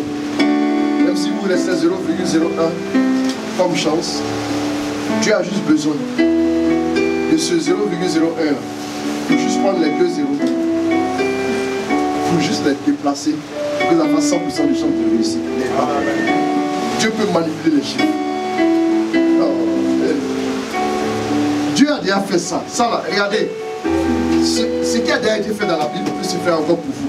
Mais Jésus a dit, celui qui croit en moi, là, il va faire même ce qu'il a fait. Il va même dépasser. Ça veut dire que si tu regardais dans la Bible, que tu ne voyais pas un miracle qui ressemble pour toi, projette-toi dans ton esprit. Jésus ayant ouvert la porte, que celui qui croit en moi fera ce qu'il fait, il fera même plus grand. Crois que pour toi aussi c'est possible. Qu'est-ce que Jésus voulait nous dire? Amen. La Bible, non. Vous allez voir, ça concerne Genèse, ça finit Apocalypse. Si tu n'as pas vu ton cas déjà, tu peux encore, il y a encore la possibilité pour toi. Je vous dis, ne laissez personne vous amener à douter de ce que vous êtes. Si une païenne a eu accès à Jésus, elle a eu même à discuter avec Jésus comme ça déjà, c'est un gain. Bien aimé, toi enfant de Dieu, si tu baisses les bras, toi qui es de l'espèce de Dieu, à tous ceux qui l'ont reçu, à ceux qui croient en son nom, il a donné le pouvoir de devenir enfant de Dieu, lesquels sont nés non de la volonté de la chair et du sang, mais ils sont nés de la volonté de Dieu. Toi on a mis couvert pour toi, ça tu as pleuré, tu as dit tu as faim. Et la personne qui vient manger miette, elle va dire quoi? Celle qui est venue manger miette a eu pour son compte, elle est rassasiée, elle est contente. Toi pour qui on a déposé couvert, tu as pleuré, arrête ça s'il te plaît. La gloire de Dieu. Tu peux encore le faire. Vous savez ce qui fait mal à Dieu? Ce qui fait mal à Dieu. Dieu préfère encore un chien qui vient commander qu'un fils qui va s'asseoir après. qu'un fils qui est assis là, imaginez tout le matin votre fils se lève dans votre maison, dans votre petite maison que vous débrouillez pour payer ici. Il ne parle pas de vos grosses villas que vous allez construire dans vos rêves. Prenez votre petite maison là même. Elle table là, table qui n'est pas bien stable. Quand matin votre enfant se lève, enfant qui fait 4 pattes, et il vient et regarde sous la table, il mange les miettes de pain là, vous pouvez comprendre. Ton fils de 1 an, 2 ans vient s'asseoir sur la table, il mange les miettes de pain, alors que tu as acheté plein de pain, tu as déposé sur la table. Comment tu as ressenti? Comment? Tu as ressenti chaud? Non. Ce que tu as fait, tu vas appeler la servante. Tu as vu l'enfant là, non? Il s'est levé à quelle heure? Il s'est levé à 7h30. Et puis il s'assoit sur la table à quelle heure? 8h. Il mange les miettes de pain. À partir de 7h00, il faut balayer. Quand va venir demain qui ne trouve pas de miettes. Comme on considère que l'enfant ne connaît rien, on considère, maintenant on va donner l'ordre à la servante d'aller balayer les miettes. Pour ne pas que l'enfant puisse avoir accès. Il y a des gens qui viennent à l'église pour prier pour les miettes. Quand Dieu va ça, il dit aux anges, refusez-lui les miettes. Parce que si tu manges les miettes, ça ne fait pas l'honneur de ton père. Et regardez ce que cette femme-là appelle miette. Regardez cette femme-là, c'est une païenne. Ça veut dire qu'elle n'a pas la révélation des choses de Dieu. Ça veut dire que quand un païen dit Dieu est grand, le Dieu est grand du païen, il rend Dieu plus petit que le Dieu est grand du chrétien. Alors pourquoi le païen panique devant les épreuves? Le chrétien le célèbre parce qu'il connaît son grand Dieu. Vous me suivez? Dans la tête de l'homme, tu ne pourras jamais imaginer assez la grandeur de Dieu et réussir à voir exactement tel qu'il est. Tu ne peux pas. Imaginez tout le grand que vous pouvez imaginer. Prenez votre temps, prenez 10 ans, imaginez toute la grandeur que vous pouvez imaginer. La taille. Dès que vous mettez un instrument de mesure à la taille, vous limitez Dieu. Imaginez maintenant le païen qui n'est pas renouvelé, qui ne connaît rien de tout ça, qui n'a aucune communion, qui n'a aucun... Un gars, ça chauffe, ça va marabout, c'est dit que marabout peut l'aider. Au détriment même de Dieu. Et regardez le païen capable de dire que délivrance c'est miette. Toi, chrétien, tu as appelé quoi miette? Dans les poubelles d'Abidjan, vous trouverez des boîtes de sardines. Dans les poubelles d'Abidjan, vous trouverez des boîtes de petits pois. Vous trouverez des biscuits qui n'ont même pas été ouverts sur la poubelle. Il y a des poubelles, il y a des lieux où on a besoin de ces sardines là pour manger. Ce sont des lieux de pauvreté. Allez maintenant dans la maison du grand roi qui est Dieu, qui est riche. Imaginez la poubelle de Dieu. Bien aimé, arrivez là du ridicule. Allons-y, on va voir ce qu'elle dit. Elle dit quoi? C'est vrai, Seigneur. C'est vrai, Seigneur. Le reprit-elle. Et justement, les petits chiens. Les petits chiens. Elle dit ce n'est même pas un vrai, un petit chien. Oui, oui. Elle dit que le chien, mais tu ne peux même pas menacer quelqu'un. Mais les petits chiens, allons-y. Les petits chiens mangent. Les petits chiens mangent. Des miettes. Des miettes. Qui tombent de la table de leurs maîtres. Qui tombent de la table de leurs maîtres. Yeah. Qui a déjà mangé le pain et puis s'est rendu compte qu'il n'a pu compter les miettes? La plupart du temps, quand les miettes là, on ne se rend même pas compte de l'existence des miettes, c'est tellement insignifiant. Regardez maintenant ce que Jésus va lui dire. Ce qu'elle a qualifié comme étant miette là, ce qui est insignifiant quand tu manges ton pain, ce qui est insignifiant là. Regardez ça à la lumière de la foi d'une personne qui n'est même pas éclairée, quelqu'un qui t'attend. Regardez ce qu'il réussit à voir. Imagine que tu es assis dans le noir, tout a été, et puis tu lis. Ce que tu arrives à lire, imagine que tu es dans la lumière. Oh, vraiment. Allons-y. Alors Jésus lui répondit. Femme, ta foi est grande. Ta foi est grande. Mais comment elle a fait pour moi? Dans son dialogue avec Jésus,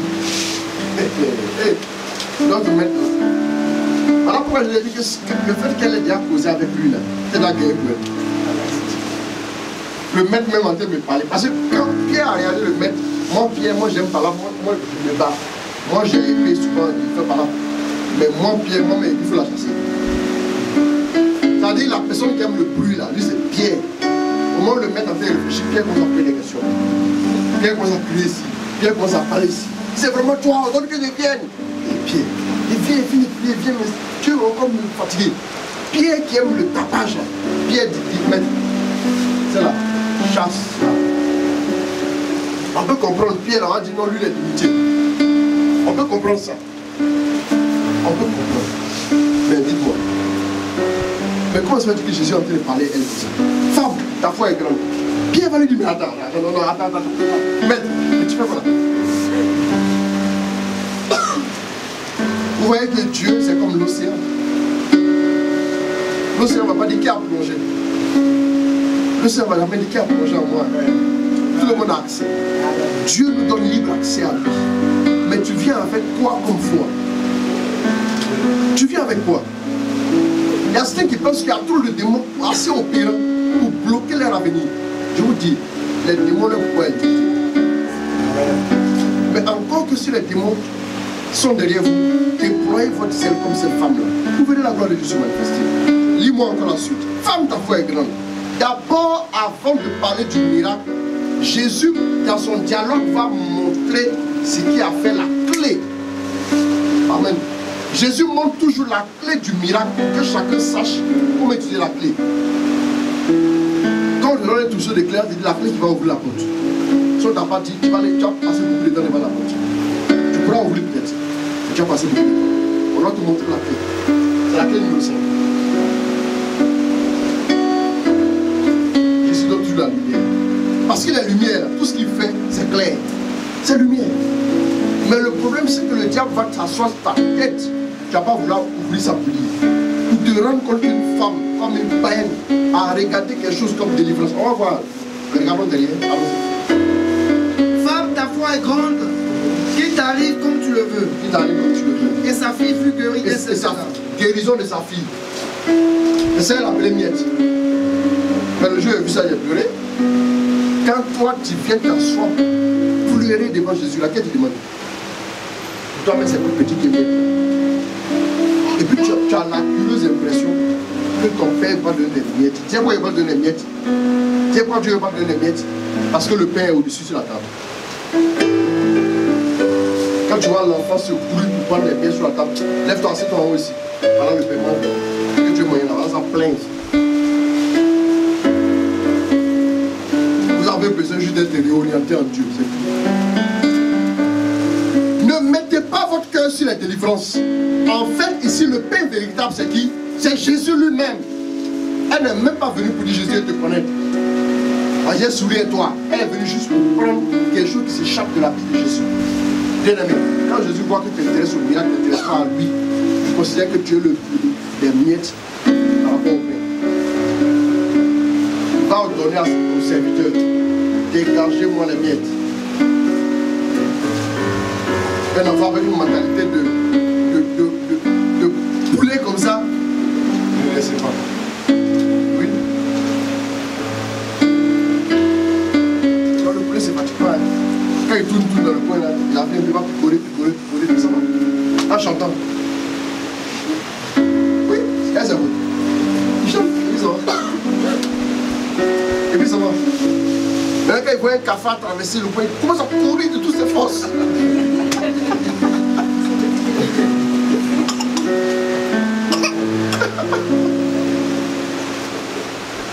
Vous en courir. Tu vas attraper un poulet pour le mettre dans le poulailler, pour prendre la nourriture pour venir leur donner là. Le poulet ne lui veut pas. Lui préfère se débrouiller. Seigneur Jésus, ça va aller.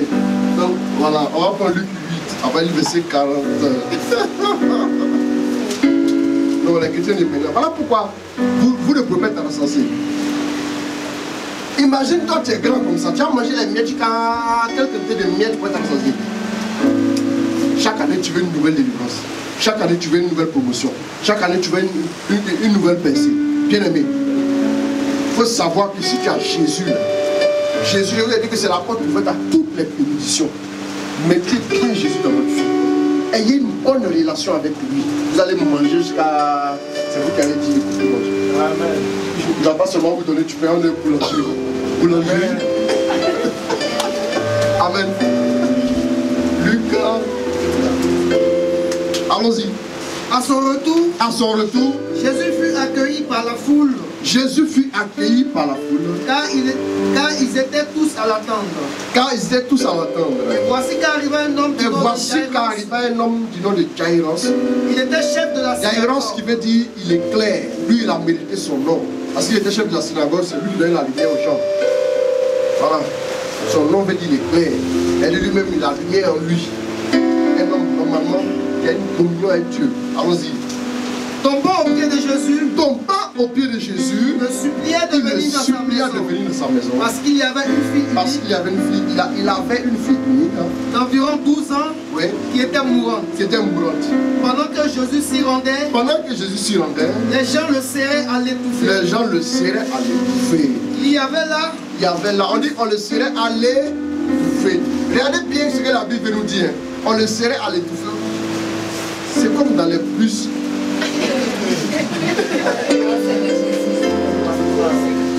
Ça vous l'a compris. Le 13 ans maintenant, il est régulier.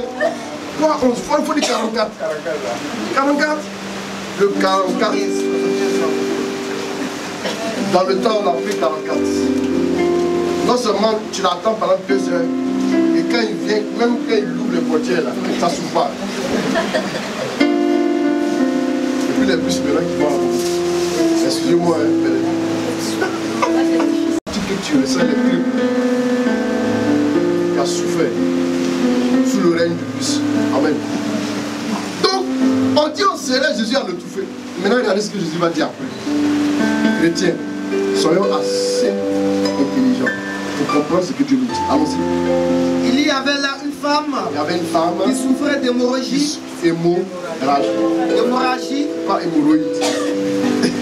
Il y avait là une femme. Il ne faut pas changer sa maladie. Qui souffrait d'hémorragie. Depuis 12 ans. Elle avait dépensé tout son avoir. Elle pouvait avoir peut-être un cancer de col d'utérus. Bien quoi. Mais elle était très très gravement malade. Normalement, on dit qu'elle a dépensé tout son avoir en médecin. Elle dit que c'est certainement que la médecine l'a rendu. Bien aimé, j'aimerais qu'on fasse attention un peu à ce cas. Voilà une femme qui est exclue de la communauté. Parce que perdante du sang. Vous connaissez la loi. On n'a pas besoin de parler de ça. La loi là. Ces gens de femmes là, elle n'a pas le droit de venir dans la communauté. Moi, ce qui me plaît dans les Écritures, c'est que ceux qui ont eu les plus gros miracles sont les gens qui étaient très païens. Eux, ils savent déjà pour commencer qu'ils ne sont pas logés à la même longueur d'onde que les autres. Donc, ils font cette douleur. Mais les enfants de la maison sont les plus négligents. Bien aimés, vous n'êtes pas, dans le cas de cette femme-là, la syrophénicienne, on a parlé des miettes que les chiens mangent. Vous n'êtes pas destiné aux miettes. Si un Dieu avait une vision de miettes, on a une vision politique. Si vous avez une vision de miettes, Dieu ne va pas tolérer que vous ayez cette vision-là pour le servir. Si vous venez le servir, ajustez votre vision. Sinon, il va vous chasser.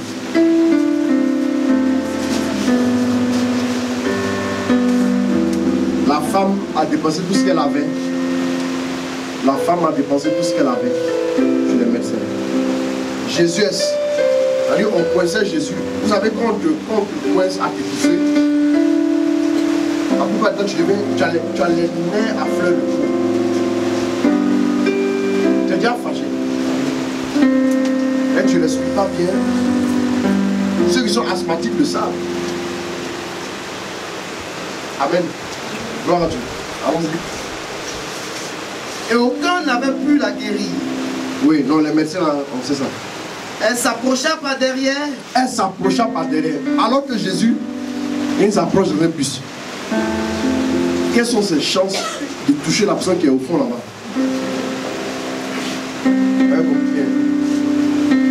En plus, une femme qui a perdu du sang depuis 12 12 ans. Imaginez comment elle est faible. C'est elle qui va aller lutter les gens qui sont décédés, Jésus a l'étouffé. Tu vois des gens, ouais, dans la foule là. Il y a des gens, on ne sait pas où ils sont quittés, on ne sait pas où ils vont. Mais ils sont là comme ça. Oui. Ils avancent aussi, et le mouvement général. N'est-ce pas? Vous suivez un peu? C'est ceux-là même qui sont le problème dans le corps. Il y a des gens, là où le bus a commencé son itinéraire, ils montent là-bas.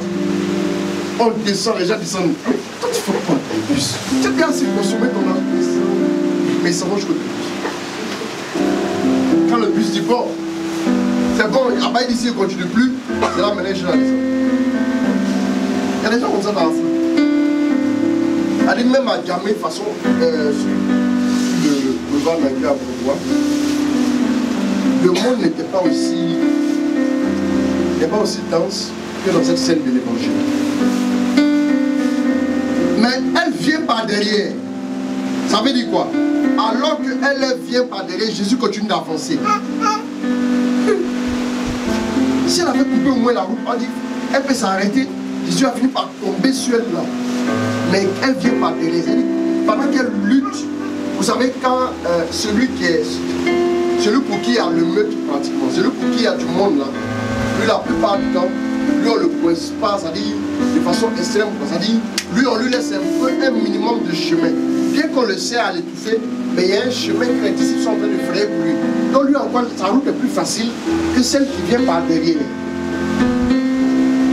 Une femme affaiblie, qui n'a non seulement plus d'argent, mais qui va peut-être jeter ses forces, finir par perdre connaissance ici, avant d'avoir touché Jésus. Mais elle prend le risque. Bien aimé, il n'y a pas de foi sans risque. Si vous ne prenez pas de risque alors que vous avez la foi, c'est que vous avez juste la vue. Là, vous n'avez pas la foi. C'est prendre des risques. La foi qui est relâchée victorieusement prend forcément des risques avant d'aboutir à des résultats durables. Il y a des gens qui se mettent à l'abri de tout risque. Voilà pourquoi votre foi n'est pas productive. Quand tu prends une graine, tu prends le risque de l'enterrer, de la perdre, avant de l'avoir germée. Bien aimé. Pour obtenir des résultats, il faut prendre des risques.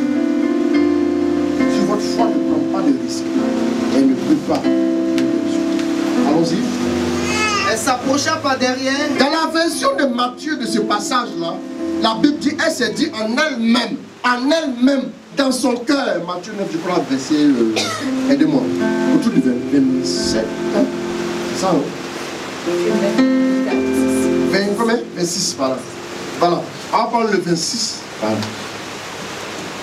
Je suis un pratiquant de la parole de Dieu. Donc, voilà. À au moins 1 millimètre près, à côté, juste à côté. 26. Allons-y. La nouvelle s'en répandit. 9, il faut bien voir. Maintenant, tu lis 18.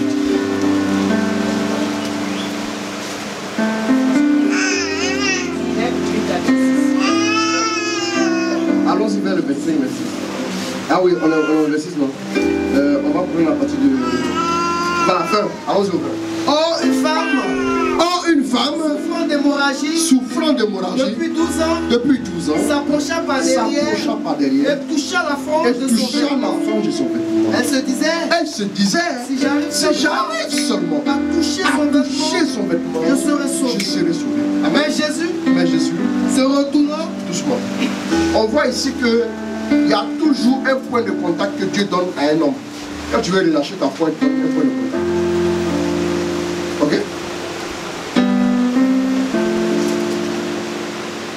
Il y a des gens pour qui Jésus les a juste touchés. Il y a des gens pour qui le miracle est intervenu après que Jésus dit seulement un mot. Vous me suivez? Mais dans ton zèle d'aller avoir ton miracle, faut-tu demander à Dieu l'élément de contact pour que le miracle arrive chez toi. Parce que pour quelqu'un, on a prié, on a invoqué Dieu sur lui, on lui a posé les mains, il a été guéri, ça ne veut pas dire que toi tu passeras par le même chemin. Mais que Dieu lui a donné une révélation. Si j'arrive à lui toucher son vêtement, je serai guéri. Quelqu'un d'autre dit seulement un mot que mon serviteur sera guéri. Toi, quel est l'élément de contact? Va dans la prière et regarde au fond de ton cœur. Tu vas voir, le Seigneur t'éclairera si c'est ce qu'il faut. Amen. Elle se dit en elle-même si je le touche. Si je le touche, je serai guéri. Est-ce que c'est Jésus qui lui a dit, si tu me touches, tu seras guéri? Mais en vertu de quel pouvoir? Elle peut penser que quand elle va juste toucher Jésus, elle sera guérie. Aucun pouvoir. Ça s'appelle seulement la foi. La foi, je lui ai dit que la foi n'est pas abstraite sans savoir où elle va. La foi parle d'un point A à un point B. Si la foi n'est pas relâchée d'un sens bien défini, bien précis, elle ne peut pas être productive.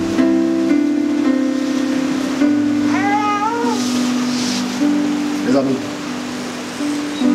reprenons cela. Retournons à lui. Elle s'approcha par derrière. Elle s'approcha par derrière. Toucha la frange de son vêtement. Et à l'instant même, son hémorragie s'arrêta. Wow. Maintenant, regardez. Jésus n'a pas eu le temps de vérifier. Tu vois dans les assemblées, il y a des gens qui sont très cartésiens, qui pensent qu'ils sont assez. Ils disent oui, ouais, voilà, on dit que tu es guéri là. Qu'est-ce qui prouve que tu es guéri? Mais pourquoi Jésus s'arrête? Est-ce que Jésus a fait une vérification? Regardez, moi je dis, si je suis en train de prier, si une force a été libérée pour toucher quelqu'un, il sait que la force est assez puissante pour le guérir. Il s'est dit, il est guéri, il est guéri. Mais voilà, c'est comme ça. C'est comme ça. Pourquoi Jésus s'arrête? Parce qu'il sait ce qui est sorti. Il sait le mouvement qui s'est produit, bien qu'étant invisible. Je vous ai dit que le surnaturel écrase le naturel. Donc, qu'est-ce que nous voyons? On va voir la suite. Allons-y. Jésus demanda. Qui est celui qui m'a touché? Voilà. Regardez maintenant le contexte dans on te sert à t'étouffer. Et puis maintenant, dans on te sert à t'étouffer là. Comme quelqu'un qui est dans le bus. Coincé, serré. Regardez que, normalement même là, tu es né à nez avec ton ami garçon. Pour lui, sur le point de nous embrasser. Excusez-moi, c'est la vérité. Oui, il a mis à la position vraiment très difficile à expliquer. C'est-à-dire que si on prend la photo pour. Quand tu ne viens pas à regarder qu'il y a un contrôle dans les yeux, c'est juste comme dans le bus, c'est tout quoi, c'est tout. C'est le bus ici chez nous. Amen. Doucement. Dans le bus comme ça là, et puis un moment donné, tu parles fort. Quelqu'un m'a touché. Même le conducteur va s'arrêter. Descendez-moi ce fou.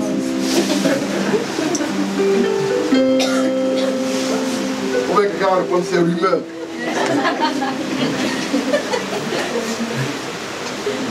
Amen. Dans le bus, une fois, il y a un gars qui est monté, il dit, lui, il ne connaît pas les cours. Le chauffeur, pardon, je ne suis jamais allé à l'écoute. Il faut me descendre ici, je me suis trompé, je prends le bus d'Aboto. Il y a un gars qui lui répond là-bas, tu ne connais pas le courant. Alors, il va te montrer le pour la joie. On va arriver d'un coup, le bus va virer comme ça jusqu'à. Quand il va finir de virer, tu vas sentir une joie. C'est genre, déjà. Ils sont malades dans le bus, hein?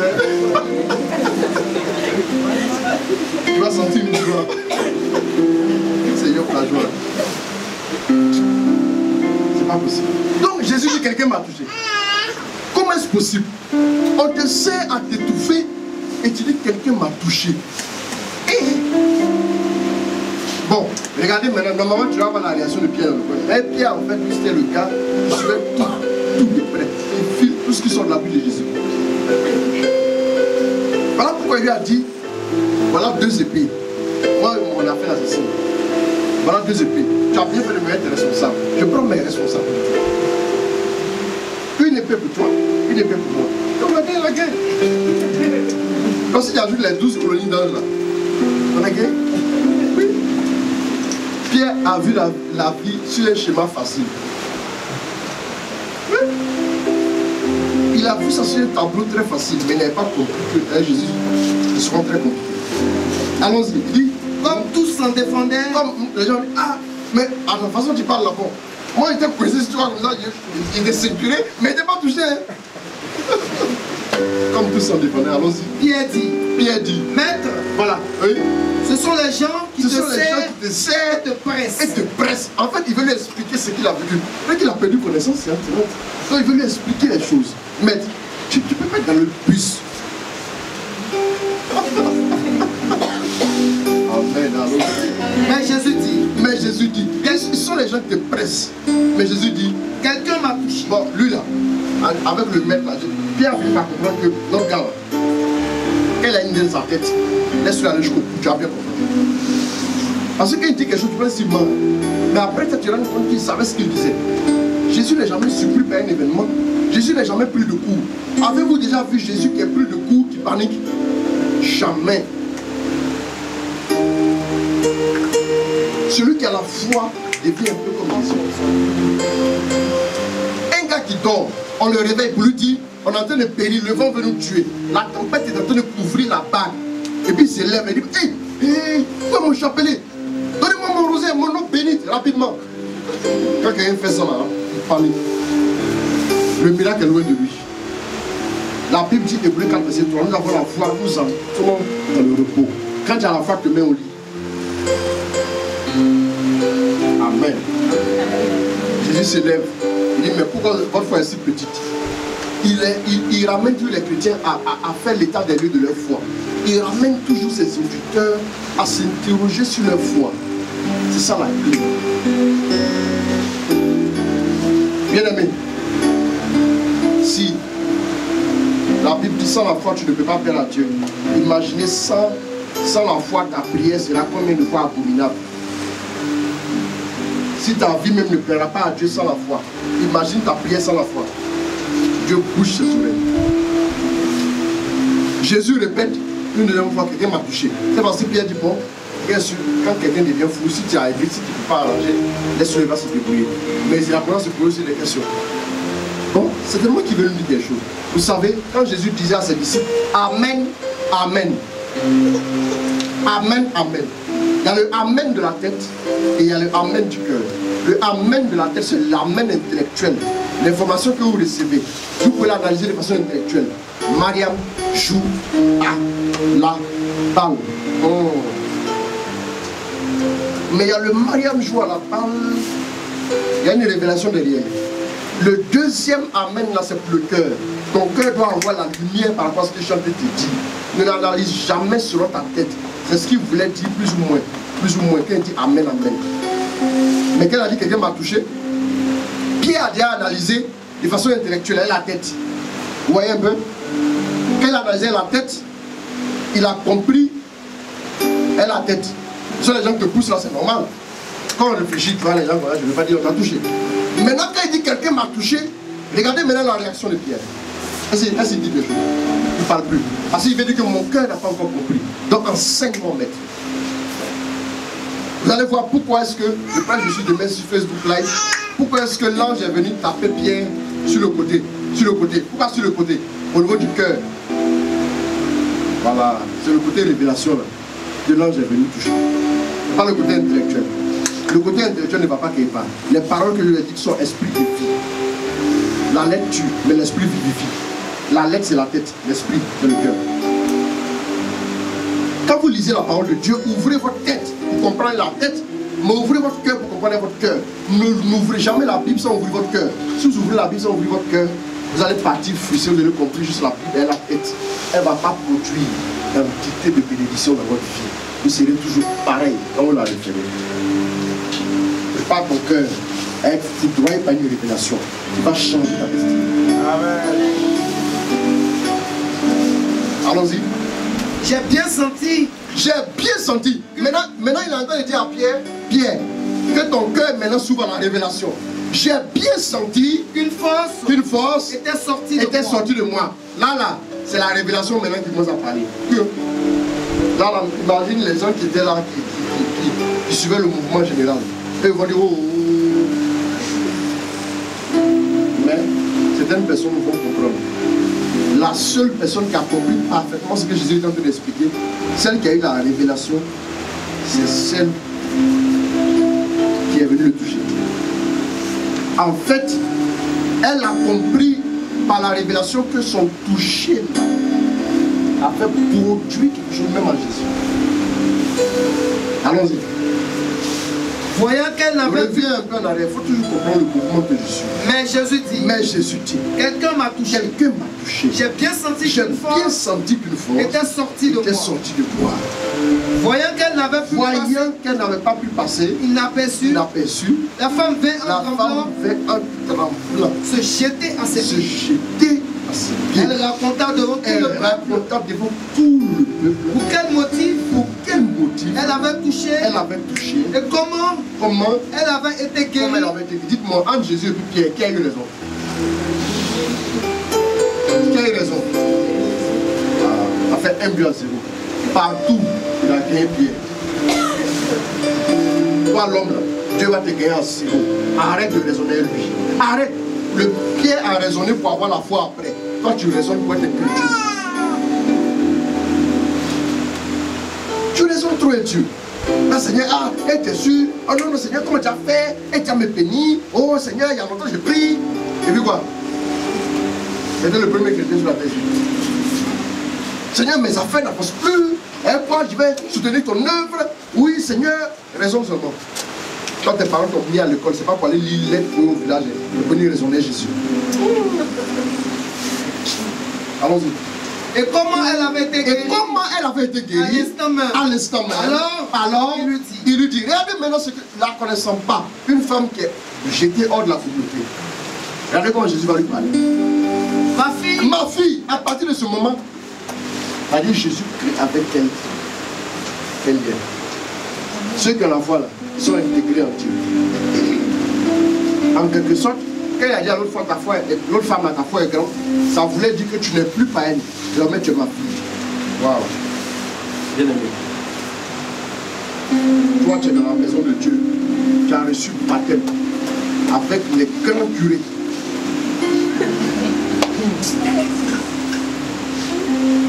Tu as reçu confirmation avec le grand Monseigneur. Mais tu comportes quand même les antennes dans le coin. La femme là, avec elle invitée sur sa paroisse. Est-ce que la syro-phénicienne, elle avait déjà entendu un cantique? On ne le sait pas. Mais ces femmes là sont rentrées. Je dis des femmes. Je dis des femmes. Femmes. Tu peux aussi être excellent comme Dieu. Tu n'es pas juste prendre pour que quelqu'un vienne te prendre pour te marier, pour ton tour c'est gagné pour toi. Non, arrêtez ça, c'est bon. Les femmes qui refusent de se marier sont des femmes qui seront malheureuses. Parce que vous verrez juste après le mariage que la vie est toujours pareille. Vous respirez de la même manière, vous avez le rhume de la même manière. Aspirez à plus grand avec Dieu. Celle-là, quand on parle de Jésus, on parle d'elle. Sa maladie était pour la gloire de Dieu. Avec 12 ans. Il y a un problème de 12 ans qui attendait Jésus. Il a réglé un problème de 12 ans en route. Mais ce n'est pas encore fini. Parce que vous voyez que pendant qu'il est tellement grand le maître, même quand il est en train d'aller bénir quelqu'un, ça veut dire que quand toi tu es là, et ça va bénir quelqu'un. J'aime bien ceux qui disent souvent, quand on dit que Dieu te bénisse, c'est fini. Moi aussi, je prends. En fait, Jésus s'est déplacé pour aller guérir la fille de Jaïr. Et puis en route, qu'est-ce qui s'est passé? Elle a eu son miracle. Il ne faut pas penser que Jésus est en train de bénir quelqu'un, il ne peut pas te bénir à côté. Vous pensez souvent que la bénédiction de l'autre menace votre bénédiction. Ah! Non. Arrêtez ça, chrétiens. Ce sont des chrétiens crédules organisés qui répandent l'incrédulité partout. Et puis ils ont un groupuscule de chrétiens qui se promènent de veille en veille pour répandre. Quand ils sortent d'une veille, est-ce que le péché a bien prié?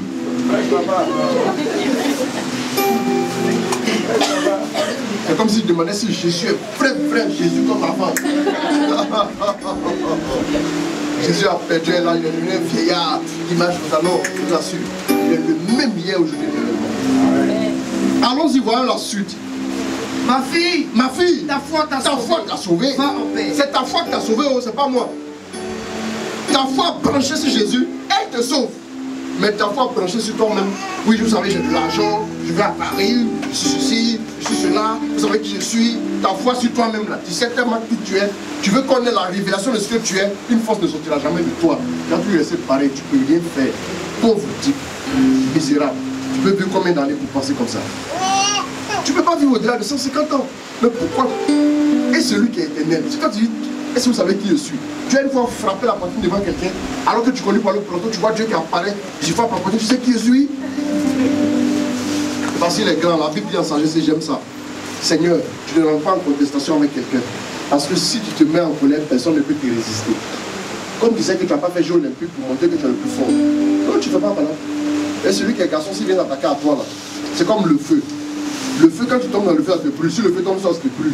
Même si, en fermant les yeux par inadvertance, tu as marché dans le feu, ça te brûle. Le feu n'a pas besoin de faire du bruit. Il faut l'approcher, tu vas sentir. Il est silencieux, mais il est très dangereux. Amen. Ceux qui font du bruit, la plupart du temps, il n'y a rien. Amen. Sinon, quand tu es trop plein, là, tu ne peux pas trop parler. Ouais, non. Tu ne peux pas trop parler. Mais quand tu es très vide, là, tu peux bien bouger. Tu peux bien bouger, tu es très boussé. Quand tu viens de manger, comme dessert, on te dit, on te propose un yaourt plein de footing.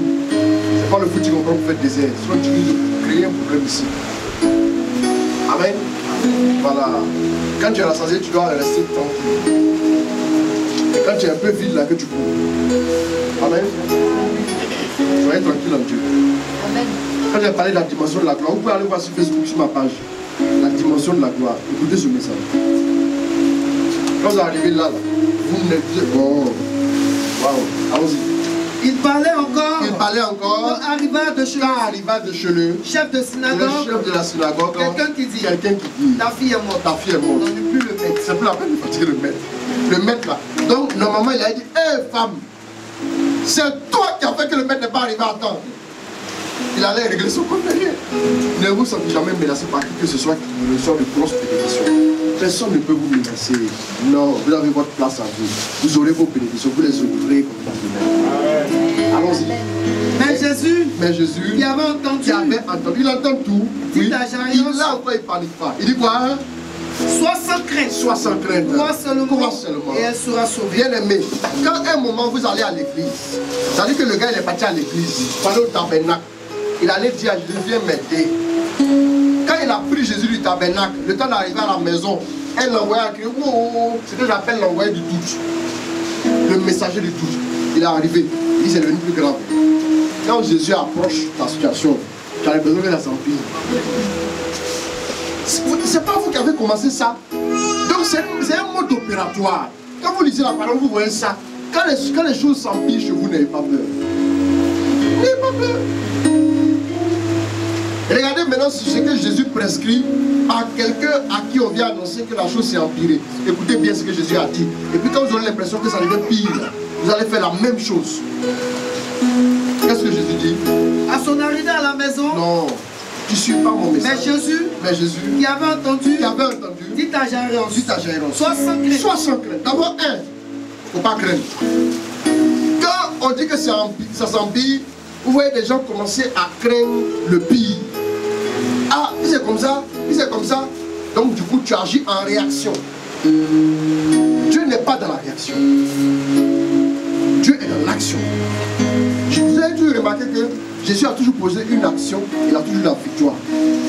Poser une action, et puis regardez le fruit de l'action que vous avez posée. N'ayez pas de réaction. Une réaction, c'est comme si vous conformez à la situation qui prévaut. Si vous conformez à ça, vous annulez l'action de Dieu. Une réaction peut annuler une action.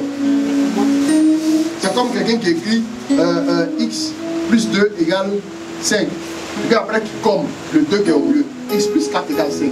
C'est une réaction. Ça a annulé le premier. Désormais, le correcteur va tenir compte de ce que tu as écrit en deuxième position. Ce qui s'impose. Dans le spirituel, tout ce que vous direz sera retenu contre vous. Faites attention à ce que vous allez dire. Allons-y. Crois seulement. Crois seulement. Il y a une seule chose à faire dans ces cas-là, de croire seulement. Allons-y. Et elle sera sauvée. Elle sera sauvée. Voilà, donc l'action de croire et de rendre le résultat du salut. Rapidement, on va terminer. Je vais arrêter là pour aujourd'hui. Allons-y. À son arrivée à la maison, il ne laissa entrer avec lui que Pierre, Jean et Jacques, avec le père et la mère de l'enfant. Tous pleuraient et se lamentaient sur elle. Jésus Jésus dit, ne pleurez pas. Elle n'est pas morte. Elle n'est pas morte. Elle dort. Il est toujours fidèle à sa vision. Mais si tu as une vision, reste fidèle à ta vision. Ça, on va parler ça un jour. On va parler de ce qu'il a dit. Quel est l'impact dans l'atmosphère, ce qu'il a dit. Allons-y. Et il se moquait de lui. Il se moquait de lui. Là, il savait qu'elle était morte. Quelqu'un qui allait faire funérailles, lui supporte.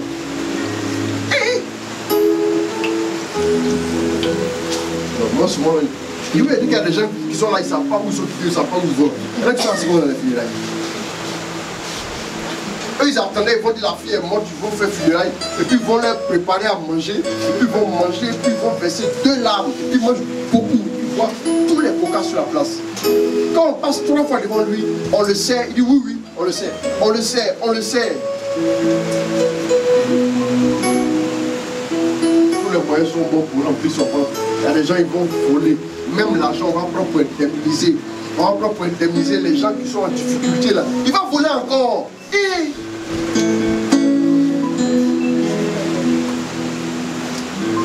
il vole l'argent.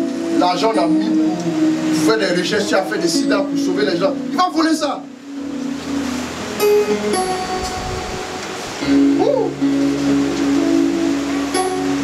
Tous les petits marchés des gens qui font leurs petits les prestations de services pour avoir un peu. Il va encore voler ça. Et tu me donnes combien dedans? Ton ventre est gros.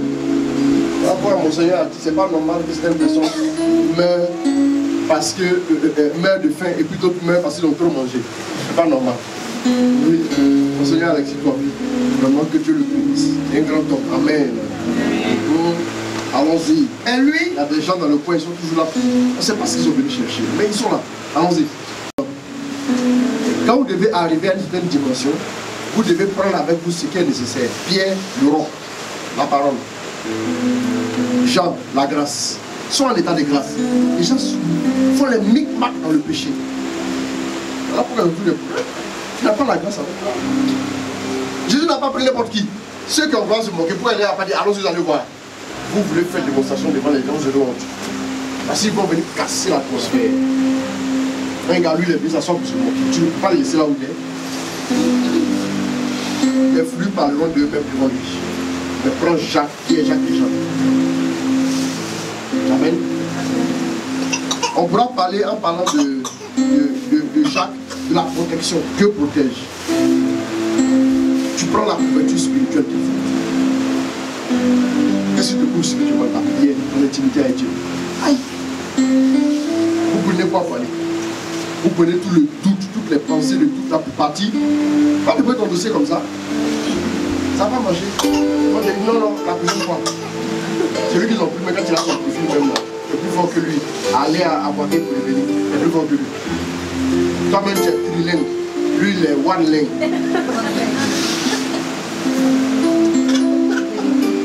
Jesus, allons-y. Mais lui, prenant sa main, l'appela, mon enfant, réveille-toi. Son esprit revint, elle se leva à l'instant même, et il enjoignit de lui donner à manger. Ses parents furent bouleversés. C'est la conversion. Quand tu es converti maintenant, tu peux recevoir certaines bénédictions. Sinon, quand tu n'es pas converti, c'est pas après, c'est fatigué. Allons-y. Ses parents furent bouleversés et il leur ordonna de ne rien dire à personne ce qui est arrivé. C'est-à-dire que Jésus aurait pu dire ne dirait à personne, mais les gars qui se moquaient là, il faut leur montrer l'enfant. Jésus ne veut pas sa propre gloire. Bien que dans Dieu, c'est pas ça qu'il cherche, c'est pas ça son intérêt. Il veut la gloire de Dieu. Toi, tant que tu veux, Seigneur, bénis-moi. Et puis ils vont voir ici. Parce qu'ils sont moqués. Et ils vont voir ce qu'elle a montré. Elle passait ma voiture. S'il pleut, il n'y a pas prendre un. Ah, voilà. Toi, la pluie en train de s'arrêter, tu parles comme ça. La pluie va s'arrêter. Ta voiture va arriver maintenant. Même le Warren que tu as pris dans ton enfant. Tu es un homme ou une femme à problème. Arrête de faire les prières qui vont te créer des problèmes. Que Dieu te bénisse. Amen, amen, amen. Amen. Que Dieu vous bénisse. Amen. Voilà,